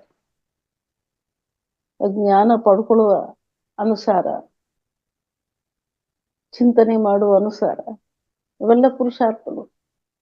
ಮತ್ತು ತಂದೆಯಲ್ಲಿರುವ ಆ ನೆನಪಿನ ಆಳ, ಅದರ ಅನುಸಾರ ಕೂಡ ಅವ್ರಿಗೆ ಸಮೀಪ ಅನಿಸುತ್ತೆ, ಕೆಲವರಿಗೆ ದೂರ ಅನಿಸುತ್ತೆ, ಕೆಲವರಿಗೆ ಬರೀ ಶಬ್ದಗಳಾಗಿ ಉಳಿದಿರುತ್ತೆ. ಅನೇಕರಿಗೆ ಬುದ್ಧಿಯಲ್ಲಿ ಸ್ವರ್ಗ ಅನ್ನೋ ಮಾತು ಶಬ್ದಗಳಾಗಿ ಉಳ್ಕೊಂಡಿರ್ತವೆ. ಬಾಬಾರವರು ಹೇಳುವ ಶಬ್ದಗಳು ಮಾತ್ರ ಉಳ್ಕೊಂಡಿರ್ತವೆ, ಅನುಭವದಲ್ಲಿ ಬರಲ್ಲ. ಕಾರಣ ಪುರುಷಾರ್ಥದ ಕೊರತೆ. ಶ್ರೀಮತ ಹಾಗೆ ನಡೀತಾ ಇರುವ ಆತ್ಮರಿಗೆ ತಮ್ಮಲ್ಲಿ ಬದಲಾವಣೆಗಳನ್ನು ನೋಡ್ತಾರೆ. ಕಲೆಗಳು ಬೆಳೀತಾ ಇರೋದು, ನಿರ್ವಿಕಾರತೆ ಬರ್ತಾ ಇರೋದು, ಈಶ್ವರಿಯ ಗೆರೆ ಒಳಗಡೆ ಇರಕ್ಕೆ ಸಾಧ್ಯವಾಗ್ತಾ ಇರೋದು, ಅನೇಕ ಭಾಗ್ಯಗಳು ತನ್ನಲ್ಲಿ ತುಂಬ್ತಾ ಇರೋದನ್ನು ಅನುಭವ ಮಾಡುವುದು, ಇವೆಲ್ಲವೂ ಗುರುತುಗಳು. ಸ್ವರ್ಗ ಹತ್ರ ಇದೆ ಅನ್ನೋದು ಅವರು ಫೀಲ್ ಮಾಡ್ತಾರೆ. ಯಾಕಂದ್ರೆ ಸ್ವರ್ಗ ನಿವಾಸಿ ಅಂದ್ರೆ ಸರ್ವಗುಣ ಸಂಪನ್ನ, ಮರ್ಯಾದಾ ಪುರುಷೋತ್ತಮ, ಡಬಲ್ ಅಹಿಂಸಕ್, 16 ಕಲಾ ಸಂಪೂರ್ಣ, ಸಂಪೂರ್ಣ ನಿರ್ವಿಕಾರ, ಇವೆಲ್ಲ ತಮ್ಮಲ್ಲಿ ಅನುಭವ ಆಗ್ತಾ ಇರುತ್ತೆ. ನಾವು ನಿರ್ವಿಕಾರಿಗಳಾಗ್ತಾ ಇದೀವಿ, ನಮಗೆ ವಿಕಾರದ ಆಸಕ್ತಿ ಇಲ್ಲ. ಈಗ ಮನ್ಮತ್ ಪರಮತ್ತೆಲ್ಲ ಬಿಟ್ಟಿದೀವಿ ನಾವು. ಈಗ ನಮ್ಗೆ ಶ್ರೀಮತ ಸುಲಭ ಅನಿಸ್ತಾ ಇದೆ ನಡೆಯಕ್ಕೆ. ಇದೆಲ್ಲ ಪುರುಷಾರ್ಥದ ಮೇಲೆ ಆ ಸ್ಟೇಜ್ ಅನ್ನು ತಲುಪೋದು ಅಥವಾ ಅದನ್ನ ಅನುಭವ ಮಾಡೋದು. ಆಗ ಅವ್ರಿಗೆ ಸ್ವರ್ಗ ಹತ್ರ ಅಂತ ಫೀಲ್ ಆಗುತ್ತೆ, ಪ್ರಾಕ್ಟಿಕಲ್ ಆಗಿ ಫೀಲ್ ಆಗುತ್ತೆ. ಪ್ರಾಕ್ಟೀಸ್ ಮಾಡುವಂಥವ್ರಿಗೆ, ಪುರುಷಾರ್ಥ ಮಾಡುವಂಥವ್ರಿಗೆ ಸ್ವರ್ಗ ಸಮೀಪ ಇದೆ ಅಂತ ತನ್ನ ಒಳಗೇನೆ ಅನುಭವ ಆಗುತ್ತೆ. ಯಾಕಂದ್ರೆ ಅದ್ರ ಕ್ವಾಲಿಟಿ ತಮ್ಮಲ್ಲಿ ಬೆಳೀತಾ ಇರೋದನ್ನು ಅನುಭವ ಮಾಡ್ತಾರೆ. ಆದ್ರೆ ಪುರುಷಾರ್ಥ ಎಷ್ಟಕ್ಕೆಷ್ಟು ಕಡಿಮೆ ಇದೆಯೋ ಅಷ್ಟಕ್ಕಷ್ಟು ಎಲ್ಲ ವಿಷಯಗಳು ಶಬ್ದ ಮಾತ್ರಕ್ಕೆ ಇರುತ್ತೆ ಬುದ್ಧಿಯಲ್ಲಿ. ಅದರಿಂದ ಬಾಬಾರವರು ಹೇಳ್ತಾರೆ, ತಂದೆಯಲ್ಲಿ ಈಗ ನಿಮ್ಗೆ ಪ್ರೀತಿ ಬುದ್ಧಿ ಇದೆ. ಪ್ರೀತಿ ಬುದ್ಧಿ ಇರೋದ್ರಿಂದ ತಂದೆಯ ಮಾತುಗಳನ್ನು ಜೀವನದಲ್ಲಿ ತರ್ತೀರ. ಆಗ ಅದರ ಒಂದು ಪ್ರಾರಬ್ಧ ನಿಮ್ಗೆ ಅನುಭವ ಆಗುತ್ತೆ. ಅದರಿಂದ ಸ್ವರ್ಗ ಅನ್ನೋದು ಈಗ ನಮ್ಗೆ ಹತ್ರ ಆಗ್ತಾ ಇರೋದು ಮತ್ತು ನರಕದ ಬದುಕು ನಮ್ಮಿಂದ ದೂರ ಆಗ್ತಾ ಇದೆ ಅನ್ನೋದು ಅನುಭವದಲ್ಲಿ ಬರುತ್ತೆ. ಎಲ್ಲಕ್ಕೂ ನೀವು ಮಾಡುವ ಪುರುಷಾರ್ಥಗಳೇ ಆಧಾರ ಎಂದು ಹೇಳ್ತಾರೆ ಬಾಬಾರವರು ಹೇಳ್ತಾರೆ, ನಿಮ್ಗೆ ಈಗ ಅರಿವಾಗಿದೆ, ತಂದೆ ಬಂದು ನಮ್ಮನ್ನು ದುಃಖದ ಪ್ರಪಂಚದಿಂದಲೇ ದೂರ ಮಾಡಿಸ್ತಿದ್ದಾರೆ, ಬಿಡಿಸ್ತಾ ಇದ್ದಾರೆ. ಇದು ಅನುಭವ ಕೂಡ ಆಗ್ತಾ ಇದೆ. ನಾವೆಂತ ದುಃಖಿಗಳಾಗಿದ್ವಿ, ಈ ಜನ್ಮದ ದುಃಖ ಮಾತ್ರ ನೆನಪಿದೆ ನಮ್ಗೆ. ಆದ್ರೆ ಬಾಬಾರವರು 2,500 ವರ್ಷದ ದುಃಖ ಈ ಪ್ರಪಂಚದಲ್ಲಿ ಹೇಗಾಯ್ತು ಅಂತ ಚರಿತ್ರೆಯನ್ನು ಭೂಗೋಳವನ್ನು ಹೇಳ್ತಾ ಇದ್ದಾಗ ನಮ್ಗೆ ಅರ್ಥ ಆಗುತ್ತೆ ಇದು ಎಂಥ ದುಃಖಧಾಮ ಇದು. ಅದು ಅಲ್ಲದೆ ಜಗತ್ತನ್ನು ನೋಡ್ತಾ ಇದೀವಿ ನಾವು, ಎಷ್ಟು ಪ್ರಕಾರದ ದುಃಖ, ಪ್ರಕೃತಿಯಿಂದ ದುಃಖ, ಮನುಷ್ಯರುಗಳ ಅಹಂಕಾರದಿಂದ, ಕ್ರೋಧದಿಂದ, ಮನುಷ್ಯರುಗಳ ಕಾಮ ಕಟಾರಿ ಅವ್ರು ನಡೆಸೋದ್ರಿಂದ ಎಷ್ಟು ಅಲ್ಲೋಲ ಕಲ್ಲೋಲ ಕಥೆಗಳು ನಡೀತದೆ ಈ ಪ್ರಪಂಚದಲ್ಲಿ. ಎಲ್ಲ ನೋಡ್ತಾ ಇದೀವಿ. ಎಲ್ಲೆಲ್ಲಿ ನೋಡಿದ್ರು ದುಃಖದ ಅಲೆಗಳು ಬಿರುಗಾಳಿ ರೂಪದಲ್ಲಿ ಬೀರ್ತಾ ಇರುವುದನ್ನು ಅನುಭವ ಮಾಡ್ತಾ ಇದ್ದಾರೆ ಜಗತ್ತೇ. ಅದರಿಂದ ಇದು ದುಃಖಧಾಮ ಅನ್ನೋದು, ಬೇಹದ್ದಿನ ದುಃಖಧಾಮ ಅನ್ನೋದು ಪ್ರಾಕ್ಟಿಕಲ್ ಆಗಿ ಎಲ್ರಿಗೂ ಅನುಭವ ಆಗ್ತಾ ಇದೆ ಇವಾಗ. ಇದು ಈಗ ರೌರವ್ ನರಕವಾಗ್ಬಿಟ್ಟಿದೆ ಅಂತಾರೆ ರೌರವ್ ನರಕ ಅನ್ನೋದು ಬಹಳ ಶಿಖರವಾದ ನರಕ. ನರಕದಲ್ಲಿ ಬಹಳ ಹೆವಿಯಾದ ದಂಡನೆಗಳು, ಹೆವಿಯಾದ ನೋವುಗಳು ಇರುವಂತ ನರಕ. ಈಗ ರೌರವ್ ನರಕ ಆಗಿದೆ ಅಂತಾರೆ ಬಾಬಾ ಕಲಿಯುಗ ಅಂತ್ಯವನ್ನು. ಕಾರಣ ಏನು? ದ್ವಾಪರದಲ್ಲಿ ಬಂದವರೇ ಈ ಪ್ರಪಂಚದಲ್ಲಿ ಸುಖ ಅನ್ನೋದು, ಶಾಂತಿ ಅನ್ನೋದು ಕಾಗವಿಷ್ಟ ಸಮಾನ ಇದೆ ಅಷ್ಟೇ ಅಂದ್ರು ಆವತ್ತಿಗೇನೆ. ಹಾಗಾದ್ರೆ ದುಃಖ ಜಾಸ್ತಿ ಇದೆ ಇಲ್ಲಿ ಪ್ರಪಂಚದಲ್ಲಿ, ಅಭಾವಗಳಿದೆ. ಆತ್ಮನಿಗೆ ಸುಖ ಈ ಜಗತ್ನಲ್ಲಿ ಇಲ್ಲ ಎಂದು ಧರ್ಮಪಿತರೇ ಹೇಳುದು. ಅವ್ರುಗಳೇ ಈ ಸಂಸಾರದಿಂದ ದೂರವಾಗಿ ನಾವು ಮುಕ್ತಿಗೆ ಹೋಗ್ಬಿಡ್ತೀವಿ, ಈ ಪ್ರಪಂಚ ಬದುಕುವಂತ ಯೋಗ್ಯತೆ ಇಲ್ಲ ಅಂತ ದ್ವಾಪರದಲ್ಲಿ ಬಂದವರೇ ಹೇಳುದು. ಹಾಗಾದ್ರೆ ಈಗ ಕಲಿಯುಗ ಅಂತ್ಯವಾಗಿದೆ ಅಂದ್ರೆ ಇದು ಎಂತಹ ನರಕ, ರವರವ್ ನರಕ ಆಗ್ಬಿಟ್ಟಿದೆ ಅಂತಾರೆ ಬಾಬಾರವರು ನಮ್ಗೆ ಮೂಲವತನ, ಸೂಕ್ಷ್ಮ ವತನ, ಸ್ಥೂಲ ವತನ ಮತ್ತು ಈ ಸ್ಥೂಲ ವತನದಲ್ಲಿ ಈ ಕಾಲಚಕ್ರ ಹೇಗೆ ತಿರುಗುತ್ತಾ ಇದೆ, ಈ ಕಾಲಚಕ್ರದಲ್ಲಿ ಮುಳ್ಳಿನ ಕಾಡು ಹೇಗಿತ್ತು, ಯಾರಿಂದ ಆಯ್ತು, ಮತ್ತು ಹೂವಿನ ತೋಟ ಯಾವಾಗಿತ್ತು, ಅದು ಯಾರು ಬಂದು ಸ್ಥಾಪನೆ ಮಾಡಿಸ್ತಾರೆ, ಯಾರಿಂದ ಮಾಡಿಸ್ತಾರೆ, ಇದೆಲ್ಲವೂ ತಿಳುವಳಿಕೆಯಾಗಿ ನಮ್ಗೆ ಕೊಡ್ತಾ ಇದ್ದಾರೆ ಇವತ್ತು. ಬಾಬರವರು ಹೇಳ್ತಾರೆ, ನೀವು ಹೂಗಳಾಗಿದ್ರಿ ಅಲ್ಲಾಹನ ತೋಟದಲ್ಲಿ, ಆದ್ರೆ ಇವತ್ತು ಮುಳ್ಳಿನ ಕಾಡಾಗಿದೆ. ಈ ಹೂಗಳನ್ನು ಮುಳ್ಳಾಗಿ ಮಾಡಿದವರು ಯಾರು? ರಾವಣ ಎಂದು ಬಾಬಾ ಹೇಳ್ತಾರೆ. ನಾವು ಹೂಗಳಾಗಿದ್ದು ಸ್ವರ್ಗದಲ್ಲಿ, ಆದ್ರೆ ಬಾಬರವರು ಹೇಳ್ತಾರೆ ಹೂಗಳಾಗಿದ್ದ ನಿಮ್ಮನ್ನು ಮುಳ್ಳಾಗಿ ಮಾಡಿದವರು ಯಾರು ಎಂದು. ಹೂಗಳಾಗಿದ್ದು ದೇವತೆಗಳು, ಅವರನ್ನು ಮುಳ್ಳಾಗಿ ಮಾಡಿದವರು ಯಾರು? ಈಗ ತ್ರೇತಾಯುಗ ಅಂತ್ಯದಲ್ಲಿ ಹೂವಿನ ತೋಟ ಮರೆಯಾಯಿತು. ಹಾಗಾದ್ರೆ ದೇವಾತ್ಮಗಳು ಕೂಡ ಮರೆಯಾದ್ರು. ಅವರುಗಳನ್ನು ರಾವಣ ಏನ್ ಮಾಡ್ದ? ಸ್ವರ್ಗದಲ್ಲಿ ಹೋಗಿ ರಾವಣ ಏನಾದ್ರು ಹೂಗಳಾಗಿದ್ದವರನ್ನು ಮುಳ್ಳಾಗಿ ಮಾಡಿದ್ರ? ಇಲ್ವಲ್ಲ. ಆದ್ರೆ ಬಾಬರವರು ಹೇಳ್ತಾರೆ, ತುಮಕೋ ಫೂಲ್ ಸೆ ಫಿರ್ ಕಾಂಟಾ ಕೌನ್ ಬನಾತೆ ಹೈ? ರಾವಣ. ನಾವು ಹೂಗಳ ಪಾತ್ರ ಮುಗಿಸಿ ತಾನೇ ದ್ವಾಪರಕ್ಕೆ ಬಂದ್ವಿ, ಆಮೇಲೆ ತಾನೇ ರಾವಣ ಹಿಡ್ದ. ಆ ಸಮಯದಲ್ಲಿ ನಾವು ಯಾರು? ರಾವಣ ಹಿಡಿಯುವಾಗ ನಾವು ಯಾರಾಗಿದ್ವಿ? ಮುಳ್ಳಾಗಿದ್ವಾ ಅಥವಾ ಹೂವಾಗಿದ್ವಾ? ಹೂವಿನ ತೋಟ ಅನ್ನೋದು ಸ್ವರ್ಗ, ಸ್ವರ್ಗದ ಒಳಗಿದ್ದಾಗ ನಾವು ಹೂಗಳು. ಮುಳ್ಳು ಅನ್ನೋದು ರಾವಣ ಬಂದ ಮೇಲೆ. ಆಗ ರಾವಣ ನಮ್ಮನ್ನು ಹಿಡಿಯುವಾಗ ನಾವು ಯಾರಾಗಿದ್ವಿ? ಹೂವಾಗಿದ್ವಾ ಅಥವಾ ಮುಳ್ಳಾಗಿದ್ವಾ?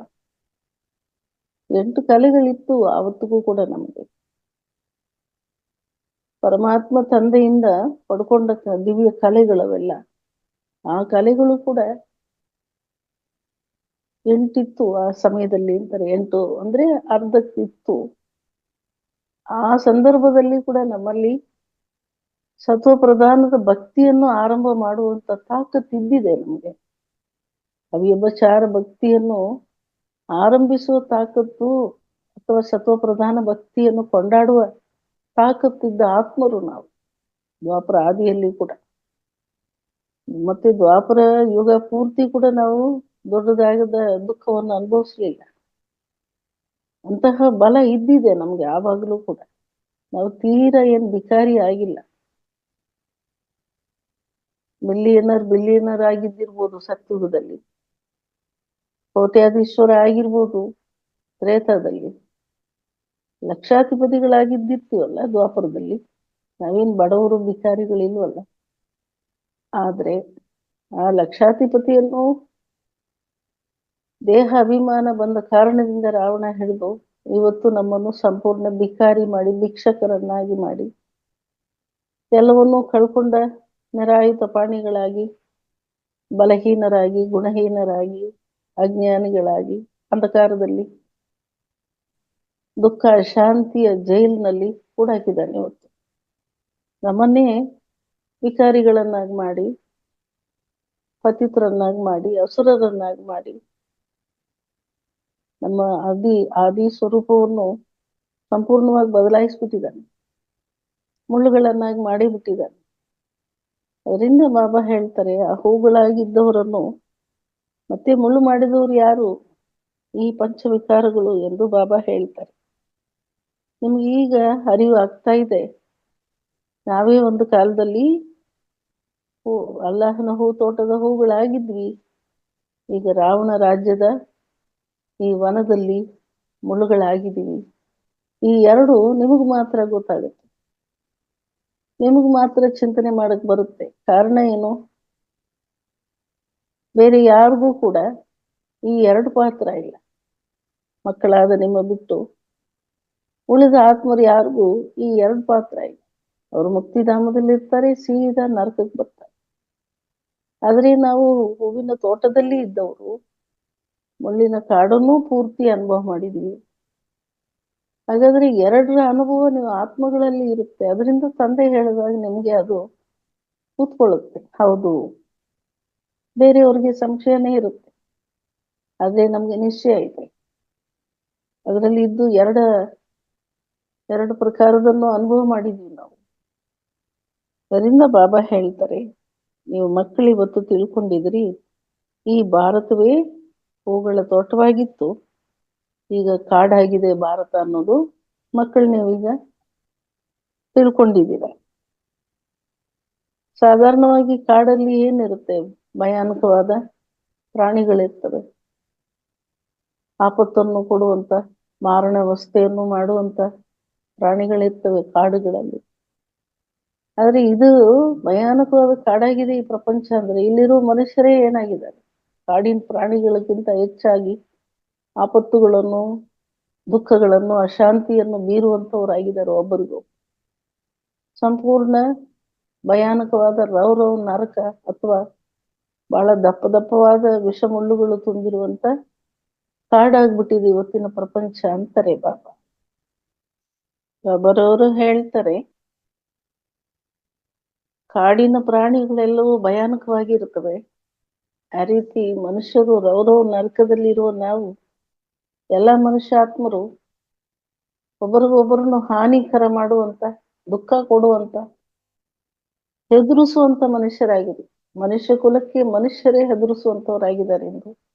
ಆದ್ರೆ ಸ್ವರ್ಗದಲ್ಲಿದ್ದ ಪ್ರಾಣಿಗಳು ಕೂಡ ಸಾತ್ವಿಕವಾಗಿತ್ತು.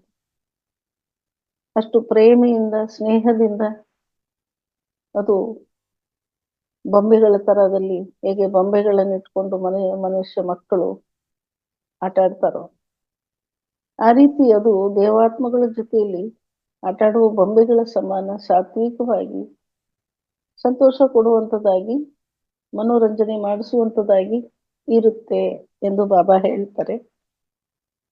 ಆದ್ರೆ ಶಾಸ್ತ್ರಗಳಲ್ಲಿ ಪ್ರತಿಯೊಂದು ವಿಷಯದ ಬಗ್ಗೆ ಅನೇಕ ಕಥೆಗಳನ್ನು ಬರೆದಿಟ್ಟಿದ್ದಾರೆ ಅಂತಾರೆ ಬಾಬಾ. ಕೃಷ್ಣ ಯಾಕೆ ಕಪ್ಪುಗಾದ ಅಂದಾಗ ಅವನನ್ನು ಹಾವು ಕಚ್ಚಿಬಿಡ್ತು, ಅದಕ್ಕೆ ವಿಷ ಹತ್ತುಬಿಡ್ತು ಅವನ ದೇಹ ಪೂರ್ತಿ, ಅದಕ್ಕೆ ಅವನೇ ನೀಲ ಬಣ್ಣ ಅಥವಾ ಕಪ್ಪು ಬಣ್ಣ ಆಗ್ಬಿಟ್ಟ ಎಂದೆಲ್ಲ ಬರೀತಾರೆ. ಪ್ರತಿಯೊಂದಕ್ಕೂ ಕಾರಣ ಬರೀತಾರೆ. ಆದ್ರೆ ವಿಷ ಮೈ ಪೂರ್ತಿ ಇದೆ ಅಂದ್ರೆ, ಪಾಯ್ಸನ್ ಹತ್ತಿದೆ ಅಂದ್ರೆ ಅವ್ನು ಸತ್ತೋಗ್ಬಿಡ್ತಾನೆ. ಆಗ ಟ್ರೀಟ್ಮೆಂಟ್ ಕೊಟ್ಟು ಏನ್ ಮಾಡ್ತಾರೆ? ನಾಡಿ ನರಗಳಲ್ಲೆಲ್ಲ ಬ್ಲಡ್ ಅಲ್ಲಿ ಸೇರಿರೋ ವಿಷಗಳನ್ನೆಲ್ಲ ತೆಗಿತಾರೆ. ಒಂದ್ ವೇಳೆ ಹಾವು ಕಚ್ಚೆ ಕೂಡ ಇರ್ಲಿ ಕೃಷ್ಣನನ್ನು, ವಿಷ ದೇಹ ಪೂರ್ತಿ ಹರಡ್ಬಿಟ್ಟಿದೆ, ಬಣ್ಣನೇ ಬದಲಾದ ಅವನು ಅಂದ್ರೆ ಆಗ ವಿಷ ಇದೆ ಮೈಯಲ್ಲಿ, ಆಗ ಅವನು ಖಂಡಿತ ಸತ್ತೋಗ್ಬಿಡ್ತಾನೆ. ಅವ್ರಿಗೆ ಯಾರಾದ್ರೂ ವೈದ್ಯ ಮಾಡಿದ್ರು ಅಂದ್ರೆ ವಿಷ ಎಲ್ಲ ತೆಗಿತಾರಂದ್ರೆ ತಿರ್ಗಾ ಅವನು ಕೆಂಪು ಬಣ್ಣಕ್ಕೆ ಬಂದ್ಬಿಡ್ಬೇಕಲ್ವಾ. ಪಾಯ್ಸನ್ ಇರೋವರೆಗೂ ಅದು ಕಪ್ಪಾಗಿರುತ್ತೆ, ರಿಲೀಫ್ ಮಾಡಿದ್ಮೇಲೆ ಹೇಗಾಗಿರ್ಬೇಕು, ಮತ್ತೆ ನಾರ್ಮಲ್ ಬರ್ಬೇಕಲ್ಲ. ಅವನು ಕೊನೆಯವರೆಗೂ ನೀಲ ಬಣ್ಣವಾಗೇ ಇರ್ತಾನಂದ್ರೆ ಕೊನೆಯವರೆಗೂ ವಿಷ ತುಂಬಿಕೊಂಡಿದ್ದಾನೆ ಅಂತಾನೆ ಅರ್ಥ ಆಗುತ್ತಲ್ವಾ. ಸಾಧಾರಣವಾಗಿ ಒಂದು ಹೆಪ್ಪು ಕಟ್ಟಿತ್ತು ಅಂದ್ರೂ ಕೂಡ ಅದು ವಾಸಿ ಆಯ್ತು ಅಂದ್ರೆ ನಾರ್ಮಲ್ ಬಣ್ಣಕ್ಕೆ ಬಂದ್ಬಿಡುತ್ತದು. ಆಗ ವಿಷದಲ್ಲೇ ಇದ್ನ ಅವನು. ಹಾಗಾದ್ರೆ ಸರಿ, ವಿಷ್ಣುವನ್ನು ಯಾರು ಕಚ್ಚಿದ್ದು? ರಾಮನನ್ನು ಯಾರು ಕಚ್ಚಿದ್ದು? ರಾಮ ಹೇಗಿದ್ದ ಅಂದ್ರೆ ಕಪ್ಪಗಿದ್ದ ಅಂತ ವರ್ಣನೆ ಮಾಡುತ್ತೆ ರಾಮಾಯಣ. ವಿಷ್ಣು ನೋಡಿದ್ರೆ ಶ್ಯಾಮಳ ಅಂತ ಹೇಳ್ತಾರೆ, ಶ್ಯಾಮರೂಪ, ನೀಲಮೇಘ ಶ್ಯಾಮರೂಪ ಎಂದೆಲ್ಲ ವರ್ಣನೆ ಇದೆ ವಿಷ್ಣುಗೆ. ಅದು ವಿಷ್ಣುಗೆ ಆದಿಶೇಷ ಕಚ್ಬಿಟ್ನೇನು? ಯಾರು ಕಚ್ಚಿದ್ದವ್ರನ್ನೆಲ್ಲ? ಈ ತರ ಅನೇಕ ಕಥೆಗಳನ್ನು ಅವ್ರು ಬರೀತಾರೆ. ಆದ್ರೆ ಶ್ಯಾಮ ಅನ್ನೋದು ಆತ್ಮ ದೇಹಾಭಿಮಾನದಲ್ಲಿ ಬರುತ್ತೆ ಅರ್ಧ ಕಲ್ಪ.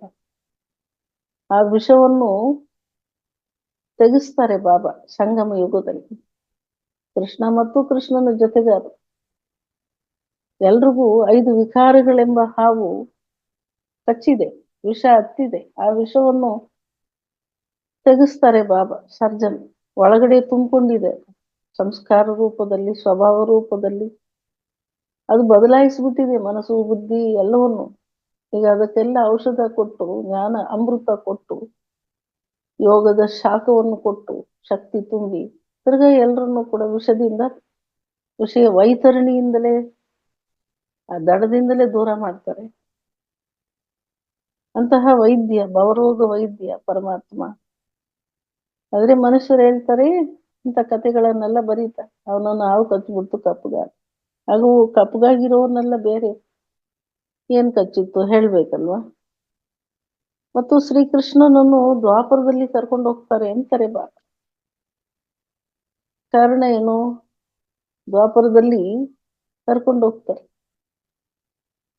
ಒಂದು ಚರಿತ್ರೆಯನ್ನು ಹೇಗೆ ಬರೀತಾರಂದ್ರೆ, ಪ್ರಕೃತಿ ಯುಗದಲ್ಲಿ ಹೇಗಿತ್ತು, ಅಥವಾ ಸತ್ಯುಗದಲ್ಲಿ ಹೇಗಿತ್ತು, ತ್ರೇತದಲ್ಲಿ ಹೇಗಿತ್ತು, ದ್ವಾಪರದಲ್ಲಿ ಹೇಗಿತ್ತು, ಕಲಿಯುಗದಲ್ಲಿ ಏನಾಗುತ್ತೆ, ಇದ್ರ ಬಗ್ಗೆ ಅವ್ರು ಹೇಗೆ ವರ್ಣನೆ ಮಾಡಿದಾರಂದ್ರೆ ಪುರಾಣಗಳ ಪ್ರಕಾರ.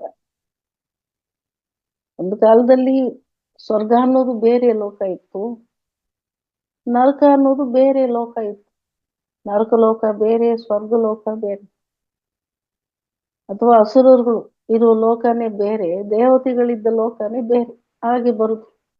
ಆನಂತರ ಏನಾಯ್ತು, ತ್ರೇತಾದಲ್ಲಿ ಒಂದೇ ಭೂಮಿಯಲ್ಲಿ ದೇವತೆಗಳು ಇದ್ರು, ಅಸುರರುಗಳು ಇದ್ರು ಎಂದು ಬರೀತಾರೆ.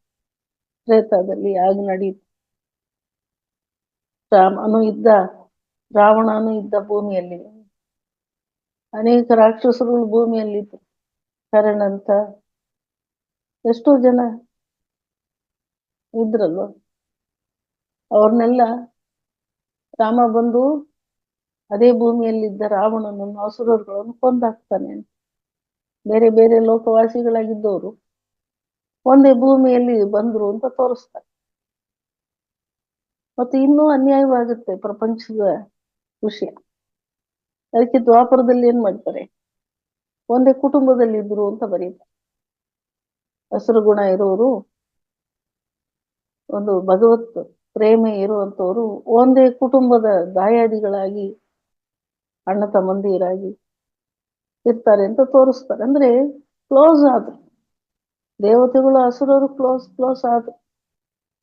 ಆವಾಗ ಭಗವಂತ ಬರ್ತಾನೆ, ಕೃಷ್ಣ ಅವರ ಒಂದಿಗೇನೆ ಸಂಬಂಧಿಯಾಗಿ ಬಂದು ಹುಟ್ಟುತ್ತಾನೆ. ಹಸಿರು ಗುಣ ಇರುವ ಕೌರವರು, ಈಶ್ವರೀಯ ಭಕ್ತಿ ಇರುವಂತ ಪಾಂಡವರು ಒಂದೇ ಕುಟುಂಬದವರೇ ಆಗ್ಬಿಟ್ರು. ಅವರಿಬ್ಬರಲ್ಲಿರುವಂತ ತೊಂದರೆಗಳನ್ನು ಸರಿ ಮಾಡಕ್ಕೆ ಕೃಷ್ಣ ದ್ವಾಪರದಲ್ಲಿ ಬಂದು ಒಂದೊಂದು ಲಿಮಿಟ್ ಕೆಳಗಡೆ ತೋರಿಸ್ತಾರೆ. ಆದ್ರೆ ಕಲಿಯುಗ ಏನಾಗುತ್ತೆ, ಒಬ್ಬನಲ್ಲೇ ಇದೆ ಎರಡು. ಪ್ರತಿಯೊಬ್ಬನ ಒಳಗಡೆ ಅಸುರತ್ವನೂ ಇದೆ, ದೈವತ್ವನೂ ಇದೆ. ಅದನ್ನು ಬಾಬಾ ಬಂದು ತಿಳಿಸ್ಬೇಕಿದೆ ಕಲಿಯುಗದ ಕೊನೆ. ಆದ್ರೆ ಕಲ್ಕಿ ಬಂದು ಏನ್ ಮಾಡ್ತಾನೆ ಅಂತ ಹೇಳ್ತಾರೆ, ಎಲ್ರನ್ನು ಕೊಂದಾಕ್ಬಿಟ್ಟು ಹೋಗ್ತಾನೆ ಅಂತ.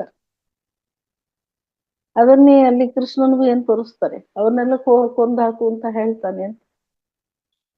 ಆದ್ರೆ ಗೀತೆ ಅದೇ ಯುದ್ಧ ಮೈದಾನದಲ್ಲಿ ನುಡಿಸಲ್ಪಟ್ಟ ಗೀತೆಯ ಒಳಗಡೆ ಏನ್ ಹೇಳಲಾಗಿದೆ, ಅವನು ಮೊದಲೇ ಸತ್ತಿದ್ದಾನೆ, ನೀನು ಅವನ ಮೇಲೆ ಪ್ರಯೋಗ ಮಾಡು. ಅದರಲ್ಲಿ ಏನಾದ್ರೂ ಲಾಜಿಕ್ ಇದೆಯಾ?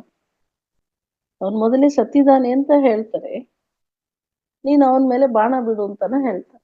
ಸತ್ತವನ ಮೇಲೆ ಯಾಕೆ ಬಾಣ ಬಿಡ್ಬೇಕು? ಒಬ್ಬನ್ನು ಸಾಯಿಸುತ್ತಾನೆ ಬಾಣ ಬಿಡೋದು. ಮೊದಲೇ ಅವನು ಸತ್ತಿದ್ದಾನೆ, ನೀನು ಬಾಣ ಬಿಡು. ಅದಕ್ಕೇನು ಅರ್ಥ? ಅದಕ್ಕೆ ತೋರಿಸ್ತಾ ಇರೋದು ಕುರುಕ್ಷೇತ್ರನು ಬಾಹರಿಯ ಯುದ್ಧ ಮೈದಾನ. ಅಲ್ಲಿ ಬಾಹರಿಯ ಮನುಷ್ಯರು ನಿಂತಿದ್ದಾರೆ, ಬಾಹರಿಯ ಮನುಷ್ಯರಾಗಿ ಪಾಂಡವರಿದ್ದಾರೆ, ಬಾಹರಿಯ ಪಾತ್ರಧಾರಿಯಾಗಿ ಕೃಷ್ಣನೂ ಇದ್ದಾನೆ. ಸ್ಥೂಲವಾಗಿದೆ ಬಾಣಗಳು, ಅಸ್ತ್ರಶಸ್ತ್ರಗಳು. ಇದು ಹೊರಗಡೆ ಯುದ್ಧ ಈ ತರ ತೋರಿಸಿ ಆ ಯುದ್ಧ ಮೈದಾನದಲ್ಲಿ ನುಡಿಸಿದ ಗೀತೆ ಎಲ್ಲವೂ ಆತ್ಮನ ಪರವಾಗಿ ಹೇಳ್ತಾರೆ. ಅವನು ಸತ್ತಿದ್ದಾನೆ ಬಾಣ ಬಿಡು ಅಂದ್ರೆ ಇದು ಲಾಜಿಕೆ ಇಲ್ವಲ್ಲ. ತೊಂದರೆ ಕೊಡೋವನು ಬದುಕೆಲ್ವೋ ಇರ್ಬೇಕು, ತೊಂದರೆ ಕೊಡೋವನು ಸಾಯಿಸುತ್ತಾನೆ ಇದ್ದ. ಹಾಗಾದ್ರೆ ಯಾವ್ದು ಸತ್ತೋಗಿರೋದು? ಸಾತ್ವಿಕತೆ ಸತ್ತೋಗಿದೆ, ಅವನ ಮೂಲ ಸಂಸ್ಕಾರಗಳು ಸತ್ತೋಗಿದೆ. ಅದನ್ನ ಜ್ಞಾನ ಬಾಣವನ್ನು ಬಿಡು ಅವನ ಮೇಲೆ, ಅವನಲ್ಲಿರುವ ಭೂತಗಳು ಹೋಗ್ಲಿ. ಅವನನ್ನು ಕೊಲ್ಲುವುದಲ್ಲ, ಅವನಲ್ಲಿ ಇರುವುದನ್ನು ಕೊಲ್ಲಬೇಕು. ಆ ಕೌರವಾದಿತನ ಏನಿದೆಯೋ ಅದನ್ನು ಕೊಲ್ಲಬೇಕು. ಆದ್ರೆ ಎಲ್ಲವೂ ಸ್ಥೂಲವಾಯಿತು. ಆ ಸ್ಥೂಲವಾದ ಕಥೆಗಳನ್ನು ಹೇಳುವ ಕಾಲ, ಶಾಸ್ತ್ರಗಳು ಬರೆದ ಕಾಲ ದ್ವಾಪರ ಯುಗ. ಆಗ ಭಗವಂತ ಆಗ ಬಂದು ಹೇಳಿದ್ರು ಅನ್ನೋ ತರದಲ್ಲಿ ಇರೋರಲ್ಲೇ ಉತ್ತಮ ಆತ್ಮ ಯಾರಿದಾರೋ ಈ ನಾಟಕ ಅನುಸಾರ ಶ್ರೀಕೃಷ್ಣನೇ. ಬಾಬಾ ಆಗ್ಲೇ ಹೇಳಿದ್ರಲ್ಲ, ಉತ್ತಮಕ್ಕಿಂತ ಉತ್ತಮ ಈ ಲಕ್ಷ್ಮೀ ನಾರಾಯಣ ಹೇಳಿದ್ರಲ್ಲ, ನಾರಾಯಣನಿಗಿಂತ ಉತ್ತಮ ಶ್ರೀಕೃಷ್ಣನಲ್ವೇ? ಅದರಿಂದ ಕೃಷ್ಣನು ನಾರಾಯಣನಿಗಿಂತ ಹೆಚ್ಚು ಅನ್ನೋದ್ರಿಂದ ಅವನು ಪರಮಾತ್ಮ ಆಗಿರ್ಬೋದು ಹಾಗಾದ್ರೆ ಅಂತ ಈ ಬರೆದ ಕಾಲ ದ್ವಾಪರ ಯುಗ.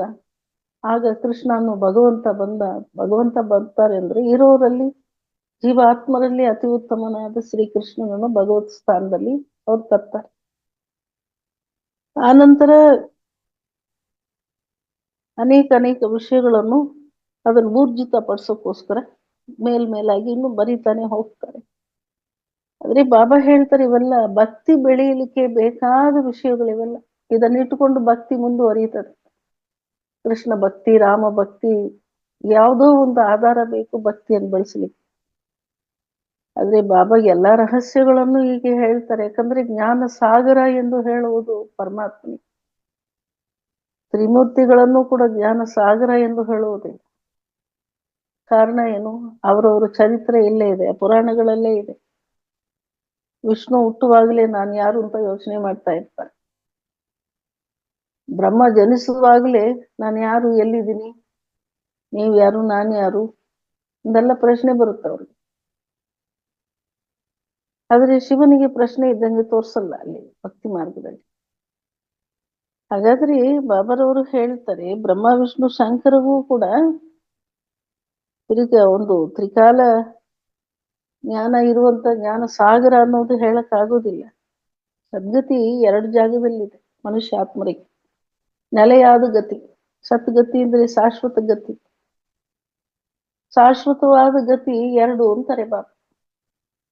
ಬಟ್ ಜನರಲ್ ಆಗಿ ನಾವೇನ್ ಹೇಳ್ತೀವಿ, ಗತಿ ಅಂದ್ರೆ ಆತ್ಮಲೋಕದ ಅವಸ್ಥೆ, ಶಾಂತಿ ಅವಸ್ಥೆ, ಅದನ್ನ ಗತಿ ಎಂದು ಹೇಳ್ತಾರೆ ಬಾಬಾ.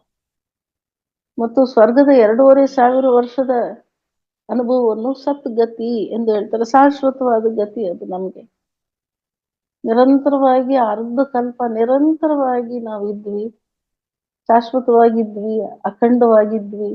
ಆದ್ರಿಂದ ಅದನ್ನು ಸದ್ಗತಿ ಅಂತ ಹೇಳ್ತಾರೆ ನಮ್ಗೆ. ಆದ್ರೆ ಬಾಬಾರವ್ರು ಇವತ್ತೇನ್ ಹೇಳ್ತಾರೆ, ಸದ್ಗತಿ 2 ಸ್ಥಾನದಲ್ಲಿದೆ ಅಂತಾರೆ. ಒಂದು ಮುಕ್ತಿಧಾಮ, ಇನ್ನೊಂದು ಸ್ವರ್ಗ. ಈಗ ಎರಡೂ ಹೇಗೆ ಸದ್ಗತಿ ಆಯ್ತು? ಬಾಬರವರು ಪ್ರತಿ ದಿನದಲ್ಲಿ ಶಬ್ದಗಳನ್ನು ಭಿನ್ನ ಭಿನ್ನವಾಗಿ ಬಳಸ್ತಿರ್ತಾರೆ. ಪ್ರತಿಯೊಂದಕ್ಕೂ ಗುಹ್ಯ ರಹಸ್ಯವಾದ ಜ್ಞಾನ ಇರುತ್ತೆ.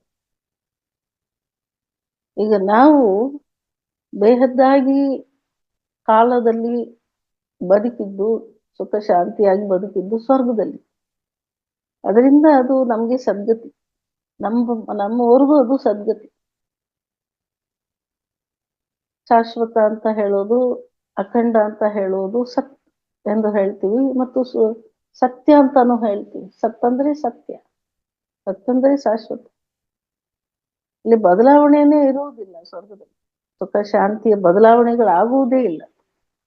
ನಿರಂತರವಾಗಿ ಸ್ವರ್ಗದ ಸಮಯ ಪೂರ್ತಿ ಬದಲಾಗದ ಒಂದು ಅವಸ್ಥೆ ಇರುತ್ತೆ. ಅಂತ ಸದ್ಗತಿ ನಮಗೆ ಸಿಗುತ್ತೆ.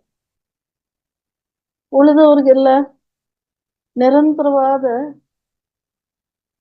ಶಾಂತಿ ಆತ್ಮಲೋಕದಲ್ಲಿರುತ್ತೆ.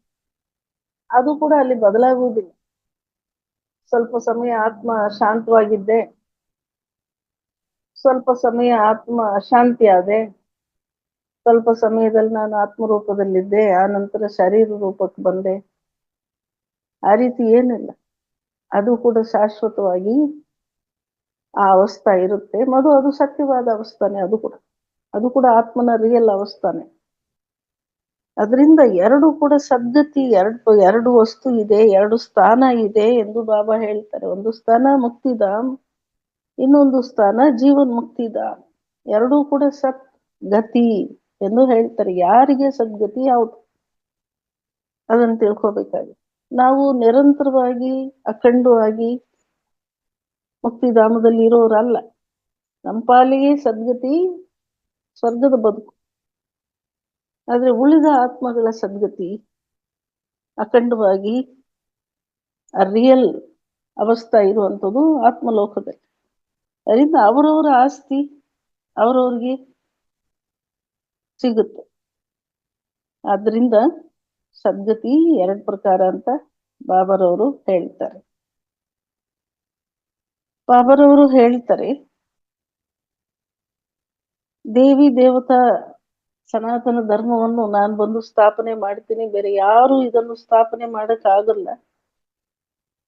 ಆದಿ ಸನಾತನವಾದ ದೇವಿ ದೇವತಾ ಧರ್ಮ ಸ್ಥಾಪಕರು ಬೇರೆ ಯಾರೂ ಇಲ್ಲ. ಇವರೆಲ್ಲರೂ ಕೂಡ ಅಸುರ ಸಂಪ್ರದಾಯದ ಒಂದು ಅಥವಾ ದೇಹ ಸಂಪ್ರದಾಯ, ದೇಹ ಧರ್ಮದ ಒಂದು ಸಂಪ್ರದಾಯವನ್ನು ತರುವಂತವರೇ ಎಲ್ರು. ಅದು ಯಾವುದೇ ಧರ್ಮದ ತಾಯಿತಿ ದೇಹದ ಸಂಪ್ರದಾಯವನ್ನೇ ತರ್ತಾರೆ. ಈಗ ಬುದ್ಧ ಏನು ಹೇಳ್ತಾರೆ, ಮಹಾವೀರ ಏನು ಹೇಳ್ತಾರೆ, ಕ್ರೈಸ್ತ ಏನು ಹೇಳಿದ್ರು, ಮೊಹಮ್ಮದ್ ದ್ವಾರ ಏನ್ ಬಂತು, ಎಲ್ಲವೂ ದೇಹ ಧರ್ಮಗಳನ್ನು ಕೊಂಡಾಡುವುದಕ್ಕೆ ಯಾವುದೋ ಒಂದು ದಾರಿಯನ್ನು ಕೊಟ್ಟರೆ ವಿನಃ ಅದು ಸಾಧಾರಣ ಪತಿತ ಮನುಷ್ಯರಿಗೆ ಕೊಟ್ಟ ದಾರಿ. ಆದ್ರೆ ಪರಮಾತ್ಮ ನಮಗೆ ಕೊಡ್ತಾ ಇರುವ ದಾರಿ ಎಂಥದ್ದು ಅಂದ್ರೆ ಸನಾತನವಾದ, ಪುರಾತನವಾದ,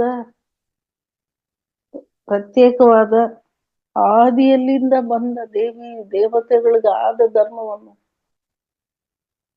ಅದೆಲ್ಲ ಆತ್ಮಧರ್ಮ. ಅದು ಸ್ವಧರ್ಮದ ಆಧಾರದಲ್ಲಿ ಬರುವಂಥದ್ದು ದೇವತಾ ಧರ್ಮ.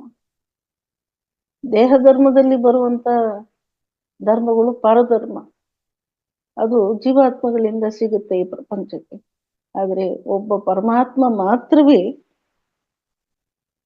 ಸೃಷ್ಟಿಯ ಆದಿಯಿಂದ ಬರತಕ್ಕಂಥದನ್ನು ತಯಾರು ಮಾಡಕ್ಕಾಗತ್ತೆ. ಯಾಕಂದ್ರೆ ಆದಿಯನ್ನು ತರುವಂತ ಅಂದ್ರೆ ಸೃಷ್ಟಿಯನ್ನು ಮಾಡುವಂತ ಶಕ್ತಿ ಭಗವಂತನಲ್ಲಿದೆ. ಸೃಷ್ಟಿ ಮಾಡಿದ ಮೇಲೆ ಬರುವಂತವ್ರ ಮಕ್ಕಳು, ಆದ್ರೆ ಸೃಷ್ಟಿಯನ್ನೇ ತರುವಂತವ್ರು ತಂದೆ. ಅದರಿಂದ ಬಾಬಾ ಹೇಳ್ತಾರೆ, ತಂದೆನೇ ಬಂದು ಆದಿ ಸನಾತನ್ ದೇವಿ ದೇವತಾ ಧರ್ಮದ ಸ್ಥಾಪನೆಯನ್ನು ಮಾಡ್ತಾರೆ.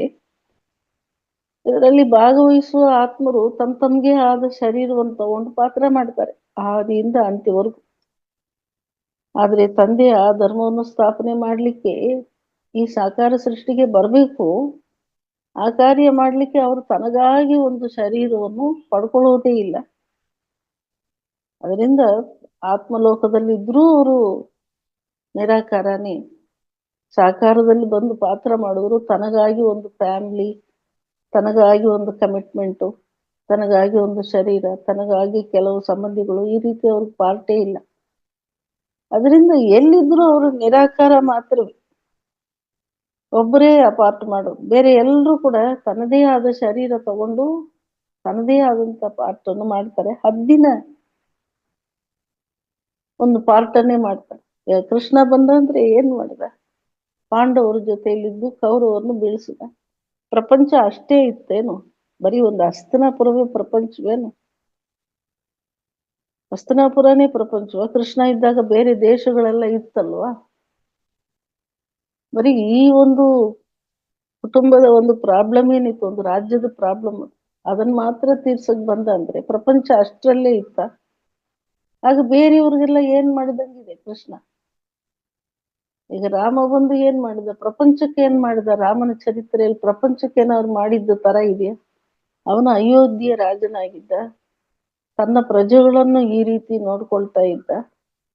ರಾಮ ರಾಜ ಹೇಗಿದ್ನೋ ಅವನ ಪ್ರಜೆಗಳು ಹಾಗೆ ಇದ್ರು. ವರ್ಣನೆಗಳೆಲ್ಲ ಒಂದು ದೇಶದ, ಒಂದು ಹದ್ದಿನ ಭೂಮಿಯ ಒಂದು ಆಡಳಿತ ಮಾಡಿದಂಗೆ, ಸೊಲ್ಯೂಷನ್ ಮಾಡಿಸಿದಂಗೆ ಇದೆ ವಿನಃ ಆಗ ಬರೀ ಅಯೋಧ್ಯೆ ಮಾತ್ರ ಇತ್ತ ಭೂಮಿಯಲ್ಲಿ? ಅಲ್ಲಿದ್ದವರನ್ನು ಸಂಪಾಲನೆ ಮಾಡಿದ ರಾಮ ಅನ್ನಕ್ಕೆ ಬೇರೆ ದೇಶಗಳಿತ್ತಲ್ವ ಆ ಕಾಲದಲ್ಲಿ? ಚೋಳ ಸಾಮ್ರಾಜ್ಯ ಇದ್ದಂಗೆಲ್ಲ ರಾಮಾಯಣ ಬರೀತದಲ್ಲ. ದಕ್ಷಿಣ ಭಾರತದಲ್ಲಿ ಚೋಳ ಸಾಮ್ರಾಜ್ಯಗಳೆಲ್ಲ ಇದ್ವು ಎಂದು ಬರೆಯಲ್ಪಟ್ಟಿದೆಯಲ್ಲ ರಾಮಾಯಣದಲ್ಲಿ. ಹಾಗಾದ್ರೆ ಅವ್ರುಗಳಿಗೆಲ್ಲ ಕೂಡ ಏನ್ ಮಾಡಿದ್ರು? ಅವ್ರುಗಳು ಬರ್ದಿರುವ, ಅವ್ರುಗಳು ಗುರ್ತಿಸಿರುವ ಮನುಷ್ಯರಿಗೆಲ್ಲ ಅವ್ರು ಏನ್ ಮಾಡಿದ್ರು? ಬರೀ ಅಯೋಧ್ಯ ಅದನ್ನು ಅವರು ರಾಜ ಮಾಡಿದ್ರು, ಅಲ್ಲಿರೋ ಪ್ರಜೆಗಳನ್ನು ಸಂಪಾಲನೆ ಮಾಡಿದ್ರು. ಎಲ್ಲ ಭೂಮಿಯಲ್ಲಿದ್ದ ಇಬ್ಬರು ಮೂವರು ಅಸುರರುಗಳನ್ನು ಕೊಂದಾಕಿದ್ರು.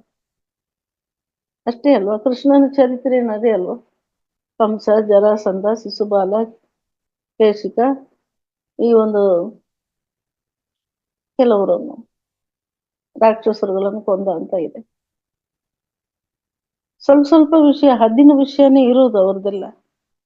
ಆದ್ರೆ ಈ ಜಗತ್ತಿನ ಸಕಲ ಅಪ್ರಾಪ್ತಿಗಳಿಂದ ಪಾರ್ ಮಾಡಿಸಿ, ಬಂಧನಗಳಿಂದ ದೂರ ಮಾಡಿ, ನಿರಂತರವಾದ ಸದ್ಗತಿಯನ್ನು ಸಕಲ ಆತ್ಮರಿಗೆ ಕೊಡುವಂತವ್ರು ಯಾರು? ಸಕಲರಿಗೂ ಭಗವಂತ ಯಾರು? ಭಗವಂತನ ಪಾಠ ನಡೀತದೆ ಅಂದ್ರೆ ಇಡೀ ಭೂಮಿಗೆ ನಡೀತದೆ, ಇಡೀ ವಿಶ್ವಕ್ಕೆ ನಡೀತದೆ. ಜಡವಾಗಿರುವ ಪ್ರಕೃತಿಗೂ ಕಲ್ಯಾಣ ಆಗುತ್ತೆ. ಒಂದು ದೇಶಕ್ಕೋ, ಒಂದು ಸೀಮಿತ ಒಂದು ಒಂದು ಪ್ರಾಂತ್ಯಕ್ಕೂ ಅಲ್ಲ ಭಗವಂತನ ಕಾರ್ಯ. ಅದರಿಂದ ಬಾಬಾರವರು ಹೇಳ್ತಾರೆ, ನಿರಾಕಾರ ಪರಮಾತ್ಮ ಸದಾಕಾಲಕ್ಕೂ ನಿರಾಕಾರ ಪರಮಾತ್ಮನೇ ತ್ರಿಮೂರ್ತಿಗಳನ್ನು ರಚನೆ ಮಾಡುವಂತವ್ರು, ಸನಾತನ ದೇವಿ ದೇವತಾ ಧರ್ಮವನ್ನು ಸ್ಥಾಪನೆ ಮಾಡುವರು, ಸಕಲ ಆತ್ಮರಿಗೂ ಮುಕ್ತಿ, ಜೀವನ್ ಮುಕ್ತಿ ಕೊಡುವಂತವ್ರು, ಸದ್ಗತಿಯನ್ನು ಎಲ್ರಿಗೂ ಕೊಡುವಂತವ್ರು, ಪ್ರಕೃತಿಯನ್ನು ವೈಕುಂಠ ಮಾಡುವಂತವ್ರು, ರಾವಣ ರಾಜ್ಯವನ್ನು ನಿರ್ಮೂಲ ಮಾಡತಕ್ಕಂಥವ್ರು, ಎಲ್ಲರಿಗಾಗಿ ಎಲ್ಲದಕ್ಕಾಗಿ ಇಡೀ ವಿಶ್ವಕ್ಕೆ. ವಿಶ್ವದ ಮಾತು ಪರಮಾತ್ಮ ಅಂದ್ರೆ ವಿಶ್ವದ ಮಾತು, ಒಂದು ಭೂಮಿಯ ಮಾತಲ್ಲ, ಪ್ರಾಂತ್ಯದ ಮಾತಿಲ್ಲ. ಅದರಿಂದ ಬಾಬಾ ಹೇಳ್ತಾರೆ, ಅವರು ಒಬ್ಬರೇ ಆಗಿದ್ದಾರೆ, ಆದ್ರೆ ಅವ್ರು ಮಾಡುವ ಕಾರ್ಯವೆಲ್ಲ ಗುಪ್ತವಾಗಿದೆ. ಆದ್ರೆ ಇವ್ರುಗಳು ಮಾಡಿದ ಎಲ್ಲ ಕಾರ್ಯ ಸ್ಥೂಲವಾದ. ಬಾಬಾರವರು ಹೇಳ್ತಾರೆ, ಮೂಲ ವತನದಲ್ಲಿ ದುಃಖ ಅನ್ನೋ ಮಾತೇ ಇಲ್ಲ, ಅದೇ ತರ ಸ್ವರ್ಗದಲ್ಲೂ ಕೂಡ ದುಃಖ ಅನ್ನೋ ಮಾತೇ ಇಲ್ಲ. ಆತರ ದುಃಖವಿಲ್ಲದ ಒಂದು ರಾಜ್ಯವನ್ನು, ಧರ್ಮವನ್ನು ಸ್ಥಾಪನೆ ಮಾಡುವ ಸಲುವಾಗಿ ತಂದೆ ಒಮ್ಮೆನೆ ಬರ್ತಾರೆ. ಅವರು ಒಂದೇ ಮಾತನ್ನೇ ಹೇಳ್ತಾರೆ ಮಕ್ಕಳಿಗೆ ಕೂಡ, ಮನ್ಮನಾಭವ, ಅದನ್ನ ಮಾತ್ರ ಅನುಸರಿಸಿ ಸಾಕು. ಇಷ್ಟೊಂದು ಭಾಗ್ಯಗಳು ಪಡ್ಕೊಳಕ್ಕೆ, ಇಷ್ಟೊಂದು ಭಾರಗಳನ್ನು ಇಳಿಸ್ಕೊಳಕ್ಕೆ ಒಂದೇ ಒಂದು ಸಣ್ಣ ಉಪಾಯ, ಮನ್ಮನಾಭವ ಅನ್ನೋದು ಅಷ್ಟೇ ನೀವು ಮಾಡ್ಬೇಕಾದ ಪುರುಷಾರ್ಥ ಅಂತಾರೆ ಬಾ. ಸಾಕು, ಇನ್ನೇನು ನೀವು ಮಾಡ್ಬೇಕಾಗಿಲ್ಲ ಅಂತಾರೆ ಬಾ. ನಿಮಗ್ ಕೊಟ್ಟ ಕೆಲಸ ಇಷ್ಟೇ, ಚಿಕ್ಕ ವಿಷಯನೇ ನಿಮಗ್ ಕೊಡೋದು, ಆದ್ರೆ ದೊಡ್ಡ ಪ್ರಭಾವ ಅದರಿಂದ ಆಗುತ್ತೆ.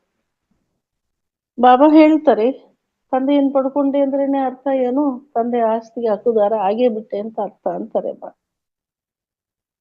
ಅದರಿಂದ ಬಾಬಾರವರು ಹೇಳ್ತಾರೆ, ಭಗವಂತನನ್ನು ಪಡ್ಕೊಂಡೇ ತಂದೆಯಾಗಿ ಅಂದ್ರೆ ಸಾಧಾರಣವಾಗಿ ಒಂದು ಶ್ರೀಮಂತನನ್ನು ತಂದೆಯಾಗಿ ಪಡೆದವನಿಗೆ ಗೊತ್ತಿದೆ ಅವನಿಗೇನಪ್ಪ ಅವರಪ್ಪ ಶ್ರೀಮಂತ, ಅವನ್ ಬದುಕು ಆರಾಮ್ ಅಂತಾರೆ ಬೇರೆಯವರು ಕೂಡ. ಇವನೇನು ಮಾಡಿಲ್ಲ, ಇವನೇನು ಸಾಧಿಸಿಲ್ಲ ಅಂದ್ರೂ ಕೂಡ ಅವನಂತ ದೊಡ್ಡ ತಂದೆಗೆ ಹುಟ್ಟಿರೋದ್ರಿಂದ ಇವನು ಬದುಕು ಫುಲ್ಲು ಆರಾಮಾಗಿ ಆಗ್ಬಿಡುತ್ತೆ ಅಂತಾರೆ. ಎಲ್ಲ ಸೌಕರ್ಯಗಳು ತಂದೆಯಿಂದ ಸಿಕ್ಕಿಬಿಡ್ತವೆ. ಆ ರೀತಿ ಪರಮಾತ್ಮನನ್ನೇ ನೆನಪು ಮಾಡಿ ಅವ್ರ ಸಮಾನ ಬೇರೆ ಆಗ್ತೀವಿ. ಈಗ ಅವರೇ ನಮ್ಮವರಾಗಿದ್ದಾರೆ ಅಂದಮೇಲೆ ಭಗವಂತನಿಗೆ ಮಗು ಆದ್ಮೇಲೆ ಏನ್ ಅರ್ಥ ಆಗುತ್ತೆ? ಎಲ್ಲವೂ ನಂದೇ. ಭಗವಂತನ ರಚನೆ ಏನಿದೆಯೋ ಎಲ್ಲಕ್ಕೂ ಹಕ್ಕುದಾರ ನಾನೇ. ಅವರು ಸ್ವರ್ಗದ ರಚಯಿತ ಅಂದ್ರೆ ಸ್ವರ್ಗವೇ ನಂದು. ಇನ್ನೇನಿದೆ ತೊಂದ್ರೆ? ಸ್ವರ್ಗಕ್ಕೆ ಹೋಗ್ಬೇಕು ಅಂತ ಕನಸಿದೆ ಜಗತ್ನವ್ರಿಗೆ, ಆದ್ರೆ ಸ್ವರ್ಗವನ್ನು ನಾನು ಆಸ್ತಿಯಾಗಿ ತಗೊಳ್ತೀನಿ ಅಂದಾಗ ನಮ್ಗಿಷ್ಟು ಹೆಮ್ಮೆ ಇರಬೇಕು. ಬಾಬಾರವರು ಹೇಳ್ತಾರೆ, ಸತ್ಯುಗದ ಹೊಸ ಪ್ರಪಂಚ ಏನಿದೆಯೋ ಅದು ಭಗವಂತ ತಂದೆಯ ನೆನಪು ಮಾಡುವುದರಿಂದಲೇ ಸಿಕ್ಕಿಬಿಡ್ತದೆ ನಿಮಗೆ. ಉಳಿದ ಹಾಗೆ ನೀವು ನಿಮ್ಮ ಹಕ್ಕನ್ನು ಪಡ್ಕೊಂಡ ಮೇಲೆ ಇನ್ನು ಏನು ಉಳಿದಿದೆ ಇಲ್ಲಿ? ಇದು ವಿನಾಶ ಆಗುತ್ತೆ ಈ ಹಳೆಯ ಜಗತ್ತು. ಈಗ ನಾವೆಲ್ಲರೂ ಕೂಡ ಸಾವಿಲ್ಲದ ಅಮರಪುರಿಗೆ ಹೋಗ್ತೀವಿ. ಇಲ್ಲಿ ಸಾವಿದೆ, ಗಳಿಗೆ ಸಾವಿದೆ. ಇಲ್ಲಿ ಗಳಿಗೆ ಯಾರಾದ್ರೂ ದುರ್ಮರಣ ಆಗ್ತಾನೆ ಇರ್ತಾರೆ. ದುಃಖ ಅಶಾಂತಿಯ ಮರಣಗಳೇ ಆಗುತ್ತೆ. ಇಲ್ಲಿ ಗಳಿಗೆ ಸುಖ ಶಾಂತಿ ಪವಿತ್ರತೆ ಶಕ್ತಿಗೆ ಮರಣ ಬರ್ತಾನೆ ಇರುತ್ತೆ. ತಂದೆ ನಮಗೆ ಪುರುಷಾರ್ಥವನ್ನು ಹೇಳ್ಕೊಟ್ಟು ನಾವು ಪುರುಷಾರ್ಥ ಮಾಡಿ ಭಾಗ್ಯಗಳನ್ನು ಪಡ್ಕೊಳ್ತೀವಿ ಅಂದ್ರೆ ಸೆಕೆಂಡಲ್ಲಿ ಮಾಯಾ ಬಂದು ಅದನ್ನ ಸಾಯಿಸ್ಬಿಡುತ್ತೆ. ಸುಖ ಎಲ್ಗೋಯ್ತು, ಶಾಂತಿ ಎಲ್ಗೋಯ್ತು, ತಿರ್ಗಾ ಸಂಪಾದನೆಗೆ ಹೋಗ್ಬೇಕು. ಅದರಿಂದ ಇದು ಮರಣಿಸುವಂತ ಕಾಲ, ಯುಗ ಇದು. ಅದರಿಂದ ಬಾಬಾರವರು ಹೇಳ್ತಾರೆ, ಸತ್ಯುಗಿ ಹೊಸ ಪ್ರಪಂಚದಲ್ಲಿ ಅಮರವಾಗಿರ್ತೀರ. ನಿಮಗೆ ಕೊಟ್ಟ ಗುಣನೋ, ನಿಮಗೆ ಕೊಟ್ಟ ಶಕ್ತಿನೋ, ನಿಮಗೆ ಕೊಟ್ಟ ಭಾಗ್ಯವೋ ಎಲ್ಲವೂ ಅಮರವಾಗಿರ್ತದೆ ತಂದೆ ಕೊಡುವುದು. ಅಂತಹ ಜಗತ್ತಿಗೆ ಹೋಗಲಾಗಿದ್ದೀವಿ. ಅಮರನಾಥ ಯಾತ್ರೆ ಅನೇಕರು ಹೋಗ್ತಾರೆ, ಅನೇಕ ಜಾಗದಲ್ಲಿ ಯಾತ್ರೆ ಹೋಗ್ತಾರೆ, ಅಮರನಾಥ್ಗೂ ಹೋಗ್ತಾರೆ. ಅಲ್ಲಿ ಅಮರನಾಥಲ್ಲಿ ಏನ್ ಹೇಳ್ತಾರೆ, ಪಾರ್ವತಿಗೆ ಪರಮೇಶ್ವರ ಈ ಸೃಷ್ಟಿ ರಹಸ್ಯವನ್ನು ಹೇಳಿದ್ರು ಅಂತ ಹೇಳ್ತಾರೆ. ಹಾಗಾದ್ರೆ ಪಾರ್ವತಿ ಪರಮೇಶ್ವರ್ ಇಬ್ರು ಸಮಾನ ಇಲ್ಲ ಅಂತ ಅರ್ಥ ಆಯ್ತು. ಪರಮಾತ್ಮ ಸರ್ವಜ್ಞನಾಗಿಯೂ ಪಾರ್ವತಿ ಅಜ್ಞಾನಿಯಾಗಿಯೂ ಆ ಕಥೆನೇ ತೋರಿಸುತ್ತೆ. ಸ್ವಾಮಿ, ಈ ಪ್ರಪಂಚದ ಸೃಷ್ಟಿ ಹೇಗಾಗಿತ್ತು ನನಗೆ ಸ್ವಲ್ಪ ತಿಳಿಸಿ. ಹಾಗಾದ್ರೆ ಸೃಷ್ಟಿ ಮಾಡಕ್ಕೆ ಹಿಂದೆನೆ ಇದ್ದವರು ಭಗವಂತ, ಹಿಂದೆನೆ ಇದ್ದವರು. ಅವರು ಸೃಷ್ಟಿ ಮಾಡ್ತಾರಂದ್ರೆ ಹೇಗ್ ಮಾಡಿದೆ ಅನ್ನೋದು ಅವ್ರಿಗೆ ಗೊತ್ತಿದೆ.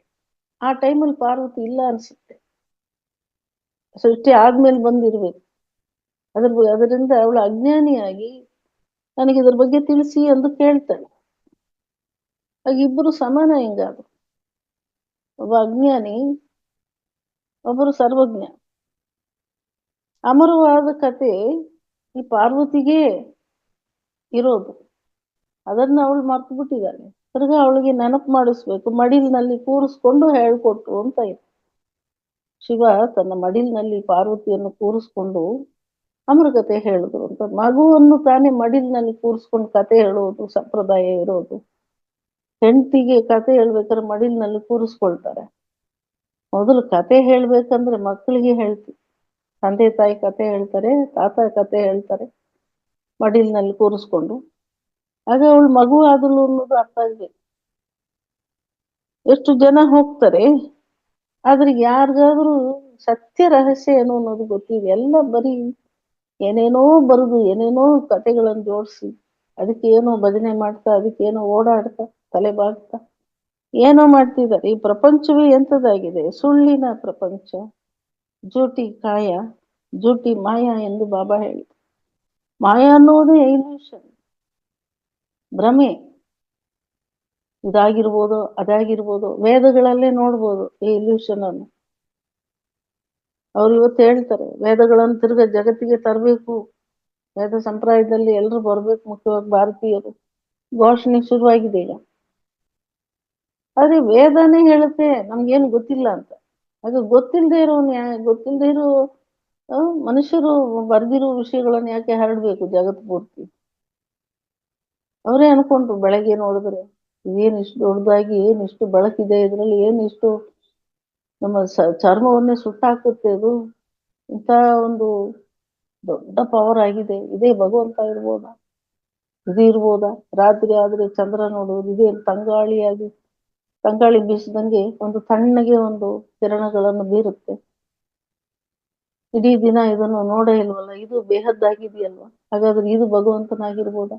ಇದಿರ್ಬೋದಾ ಅದಿರ್ಬೋದಾ ಅಂತ ಬರ್ದಿಟ್ಟಿದ್ದಾರೆ. ಅದು ಜ್ಞಾನ ಹೆಂಗಾಗುತ್ತೆ? ಈ ವಿಷಯ ಇದೇನೆ ಅಂತ ಹೇಳುವುದಲ್ವ ಜ್ಞಾನ. ಇದು ಇರ್ಬೋದೋ ಅದು ಇರ್ಬೋದು ಅಂದ್ರೆ ಜ್ಞಾನ ಹೆಂಗಾಯ್ತು? ಆ ರೀತಿ ಮನುಷ್ಯರು ತಿಳಿದಂಗೆ ಹೇಳಿರ್ತಾರೆ, ಬಟ್ ಗೊತ್ತಿಲ್ಲ ಅಂತಾರೆ. ಆಮೇಲೆ ತಿಳಿದವ್ರು ಏನ್ ಹೇಳ್ತಾರೆ, ಆ ರೀತಿನೇ ಅಥಾರಿಟಿಯಾಗಿ ಬರೀತಾರೆ. ಇದು ಹೀಗೆ, ಅದು ಹಾಗೆ, ಅದು ಹೀಗೆ. ಗೊತ್ತಿಲ್ಲ, ನಿನಗೆ ಮೊದಲೇ ಗೊತ್ತಿಲ್ಲ ವಿಷಯ. ಸೃಷ್ಟಿನೂ ಗೊತ್ತಿಲ್ಲ, ಸೃಷ್ಟಿ ಮಾಡಿದವ್ರು ಯಾರು ಅಂತ ಗೊತ್ತಿಲ್ಲ. ಆಮೇಲೆ ಈ ವಿಷಯ ಇದೇನೆ, ಸತ್ತ ಮೇಲೆ ಎಲ್ಲಿಗೆ ಹೋಗ್ತೀರಾ, ಹುಟ್ಟೋ ಮುಂಚೆ ಇಲ್ಲಿಂದ ಬಂದ್ರಿ, ಇದೆಲ್ಲ ಹೆಂಗೆ ಹೇಳ್ತಾರೆ? ಈ ಪ್ರಪಂಚದ ಸೃಷ್ಟಿನೇ ಗೊತ್ತಿಲ್ಲ ಅವ್ರಿಗೆ. ಇಲ್ಲಿ ಬಂದವ್ರಿಗೆ ಈ ಜಗತ್ತೇ ಗೊತ್ತಿಲ್ಲ ಅಂದ್ರೆ ಈ ಜಗತ್ನಲ್ಲಿ ಇದ್ದು ಸತ್ತವನು ಎಲ್ಲಿಗೆ ಹೋದ ಅಂತ ಅದೇನ್ ಗೊತ್ತಾಯ್ತು ಅವ್ರಿಗೆ? ಈ ಜಗತ್ತಿಗೆ ಬರೋ ಹಿಂದೆ ಎಲ್ಲಿಂದ ಈ ಹೊರಡಿ ಇಲ್ಲಿ ಬಂದ ಅನ್ನೋದು ಹೆಂಗ್ ಗೊತ್ತು? ಇಲ್ಲಿರೋ ಈ ವಿಷಯನೇ ಗೊತ್ತಿಲ್ಲ. ಎಲ್ಲ ಸುಳ್ಳು ಕಥೆಗಳು ಅಂತಾರೆ ಬಾ. ಬರೆಯುವುದೆಲ್ಲ ಸುಳ್ಳೆ, ಹೇಳುವುದೆಲ್ಲ ಸುಳ್ಳೆ. ಮೊದಲು ಮಾಯ ಅನ್ನೋದೇ ಸುಳ್ಳು. ಅಜ್ಞಾನ ಅನ್ನೋದು ನನ್ನ ರಿಯಾಲಿಟಿ ಅಲ್ಲ, ಅದು ಜ್ಞಾನ ಸ್ವರೂಪ ಆತ್ಮ. ನಾನು ಆತ್ಮಲೋಕದಲ್ಲಿ, ಅದು ಸತ್ಯವಾದ ಗುಣ. ಅರೆ ಸುಳ್ಳು ಯಾವುದು? ನಾನು ದೇಹ ಅನ್ನೋದು. ಆಗ ಮಾಯ ಅನ್ನೋದು ಏನೋ ಸುಳ್ಳು, ಜೂಟಿ ಮಾಯ ಅನ್ನೋನೇ ಸುಳ್ಳುಗಾರ. ಆ ಲೋಕದಲ್ಲಿ ಬಂದ ನಮ್ಮೆಲ್ರಿಗೂ ಜೂಟಿ ಕಾಯನೇ ಸಿಗೋದು. ಈ ಕಾಯ ತಯಾರಾಗ್ಬೇಕಾದ್ರೆ ಆತ್ಮ ತಯಾರು ಮಾಡ್ಬೇಕು. ಒಂದು ದೇಹವನ್ನು ಸ್ವರ್ಗದಲ್ಲಿ ಹೇಗೆ ತಯಾರು ಮಾಡಿದ್ರು, ಆತ್ಮಗಳ ಪ್ರೇಮ, ಸಂಕಲ್ಪ, ಯೋಗ ಬಲದ ಸಂಕಲ್ಪ. ಆಗ ಆತ್ಮನೇ ರಚನೆ ಮಾಡ್ತಾನೆ ಮಗು ಬೇಕು ಅಂತ. ನಮ್ಗೊಂದು ಮಗು ಬೇಕು ಅಂತ ಅನ್ಕೊಂಡಾಗ್ಲೇ ಮಗು ಉಂಟಾಗುತ್ತಲ್ಲಿ. ಅನ್ಕೊಳ್ತಾರ ಅವರೇನೆ ಬೇಕು ನಮಗೊಂದು ಮಗು ಆಗ್ಲಿ ಅಂತ. ಬಯಕೆ ಏನಿಲ್ಲ, ಅದೊಂದು ಸಂಕಲ್ಪ ಅಷ್ಟೇ, ಬೇಡಿಕೆ ಏನಿಲ್ಲ. ಹಾಗಾದ್ರೆ ಒಂದು ಮಗು ಹುಟ್ಟಬೇಕಾದ್ರೂ ಸಂಕಲ್ಪದಿಂದಲೇ ತಯಾರಾಗುತ್ತೆ ಸತ್ಯ ದೇಹಗಳು. ಆದ್ರೆ ದ್ವಾಪರದಿಂದ ದೇಹಗಳಿಂದ ದೇಹ ಉಂಟಾಗ್ಬೇಕು, ಅಲ್ಲಿ ಆತ್ಮನಿಂದ ತಯಾರಾಗಲ್ಲ ಶರೀರಗಳು. ದ್ವಾಪರದಿಂದ ದೇಹ ಬಲದಿಂದ ತಯಾರಾಗುತ್ತೆ, ದೇಹಗಳ ಕಲ್ಮಿಷದಿಂದ ತಯಾರಾಗುತ್ತೆ. ವಿಷಗಳು ಒಂದು ಗೂಡಿ ಪಿಂಡವಾಗುತ್ತೆ ಇಲ್ಲಿ. ಹಾಗಾದ್ರೆ ಈ ದೇಹ ನಿಜವೇ? ಅಲ್ಲಿ ದೇಹದ ಲೈಂಗಿಕ ಸಂಬಂಧವಿಲ್ಲ, ಬರೀ ಸಂಕಲ್ಪದಲ್ಲಿ ಮಕ್ಕಳ ಆತ್ಮನೇ ರಚಿಸ್ತಾನೆ. ಸತ್ಯಯುಗದವನು, ತ್ರೇತಾಯುಗದವನು, ಆತ್ಮದ ಪವರ್, ತಾನೇ ರಚಯಿತ, ಮಾಸ್ಟರ್ ಈ ಜಗತ್ತಿಗೆ. ಆ ರೀತಿ ನಡೆಯುವುದು ಸರಿ. ಇಲ್ಲಿ ದೇಹಗಳಲ್ಲೂ ರಚನೆ ಮಾಡುತ್ತೆ ದೇಹವನ್ನು. ಹಾಗಾದ್ರೆ ಈ ದೇಹ ಸುಳ್ಳಿನ ದೇಹ ತಾನೆ.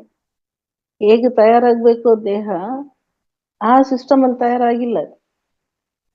ಅದರಿಂದ ಇದು ಕೂಡ ಸುಳ್ಳಿನ ದೇಹ. ಮಾಯಾನು ಸುಳ್ಳು, ದೇಹಾನು ಸುಳ್ಳು, ಈ ಜಗತ್ತೇ ಸುಳ್ಳು ಎಂದು ಬಾಬಾ ಹೇಳ್ತಾರೆ. ಈ ರೀತಿ ನಿಮಗೆ ನಾನು ಅಮರ ಕಥೆಯನ್ನು ನಾನು ಈ ಟೈಮಲ್ಲಿ ಹೇಳ್ತಾ ಇದ್ದೀನಿ. ಸತ್ಯನಾರಾಯಣನ ಕಥೆಯನ್ನು ನಿಮ್ಗೆ ಹೇಳ್ತೀನಿ ಅಂತಾರೆ ಬಾಬಾ. ಸತ್ಯಯುಗದಲ್ಲಿ ನಾರಾಯಣ ಅಂತ ಒಬ್ಬ ಇದ್ದ. ಅವನಲ್ಲಿ ಏನೇನಿತ್ತು, ಅವನ ಆಡಳಿತದಲ್ಲಿ ಯಾರ್ಯಾರಿದ್ರು, ಏನೇನಿತ್ತು, ಆದ್ರೆ ಅವನೇ ಹೇಗೆ ನರನಾದ.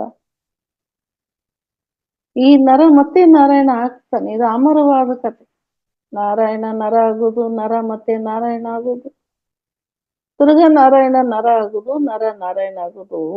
ಈ ಒಂದು ಕಥೆ 5,000 ವರ್ಷದ ಕಥೆ ತಿರ್ಗಾ ತಿರ್ಗಾ ತಿರ್ಗಾ ತಿರ್ಗಾ ತಿರುಗುತ್ತಾನೆ ಇರುತ್ತೆ. ಆ ಕಥೆ ಮುಗಿಯೋದೇ ಇಲ್ಲ. ಅಂತಹ ಅಮರ ಕಥೆಯನ್ನು ನಾನು ನಿಮ್ಗೆ ಹೇಳ್ತೀನಿ ಎಂದು ಬಾಬಾರವರು ಹೇಳ್ತಾರೆ. ಬೇರೆ ಕಥೆ ಎಲ್ಲ ಸ್ಟಾರ್ಟ್ ಆಗುತ್ತೆ, ಮುಗಿದೋಗುತ್ತೆ.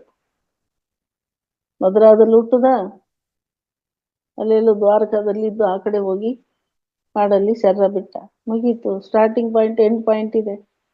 ಬಟ್ ಇದು ಅಮರ ಕಥೆಗೆ ಎಂಡ್ ಇಲ್ಲ ಮತ್ತು ಬಿಗಿನಿಂಗ್ ಇಲ್ಲ. ಮತ್ತು ಬಾಬಾರವರು ಹೇಳ್ತಾರೆ, ಈ ಎಲ್ಲವೂ ಸುಳ್ಳಾಗಿದೆ. ಭಾರತದಲ್ಲಿ ಎಲ್ಲವೂ ಸತ್ಯವಾಗಿತ್ತು. ಆಭರಣಗಳಾಗಲಿ, ಮಣಿಗಳಾಗಲಿ ಎಲ್ಲವೂ ಒರಿಜಿನಲ್ ಆಗಿತ್ತು. ಒರಿಜಿನಲ್ ವಜ್ರ, ಒರಿಜಿನಲ್ ಮುತ್ತು, ಒರಿಜಿನಲ್ ಎಲ್ಲ ಇತ್ತು. ಯಾವಾಗ ಒಂದು ವ್ಯಾಪಾರದಲ್ಲಿ ಹೊರಗಿನ ದೇಶದವರು ಇಲ್ಲಿ ಬಂದು ಬೆರೆತರು, ಅಲ್ಲಿ ಅವ್ರಿಗೆ ಸತ್ಯವೂ ಸಿಗಲ್ಲ. ಅವ್ರ ಹತ್ರ ಎಲ್ಲವೂ ಡೂಪ್ಲಿಕೇಟ್ ಸಿಗುತ್ತೆ.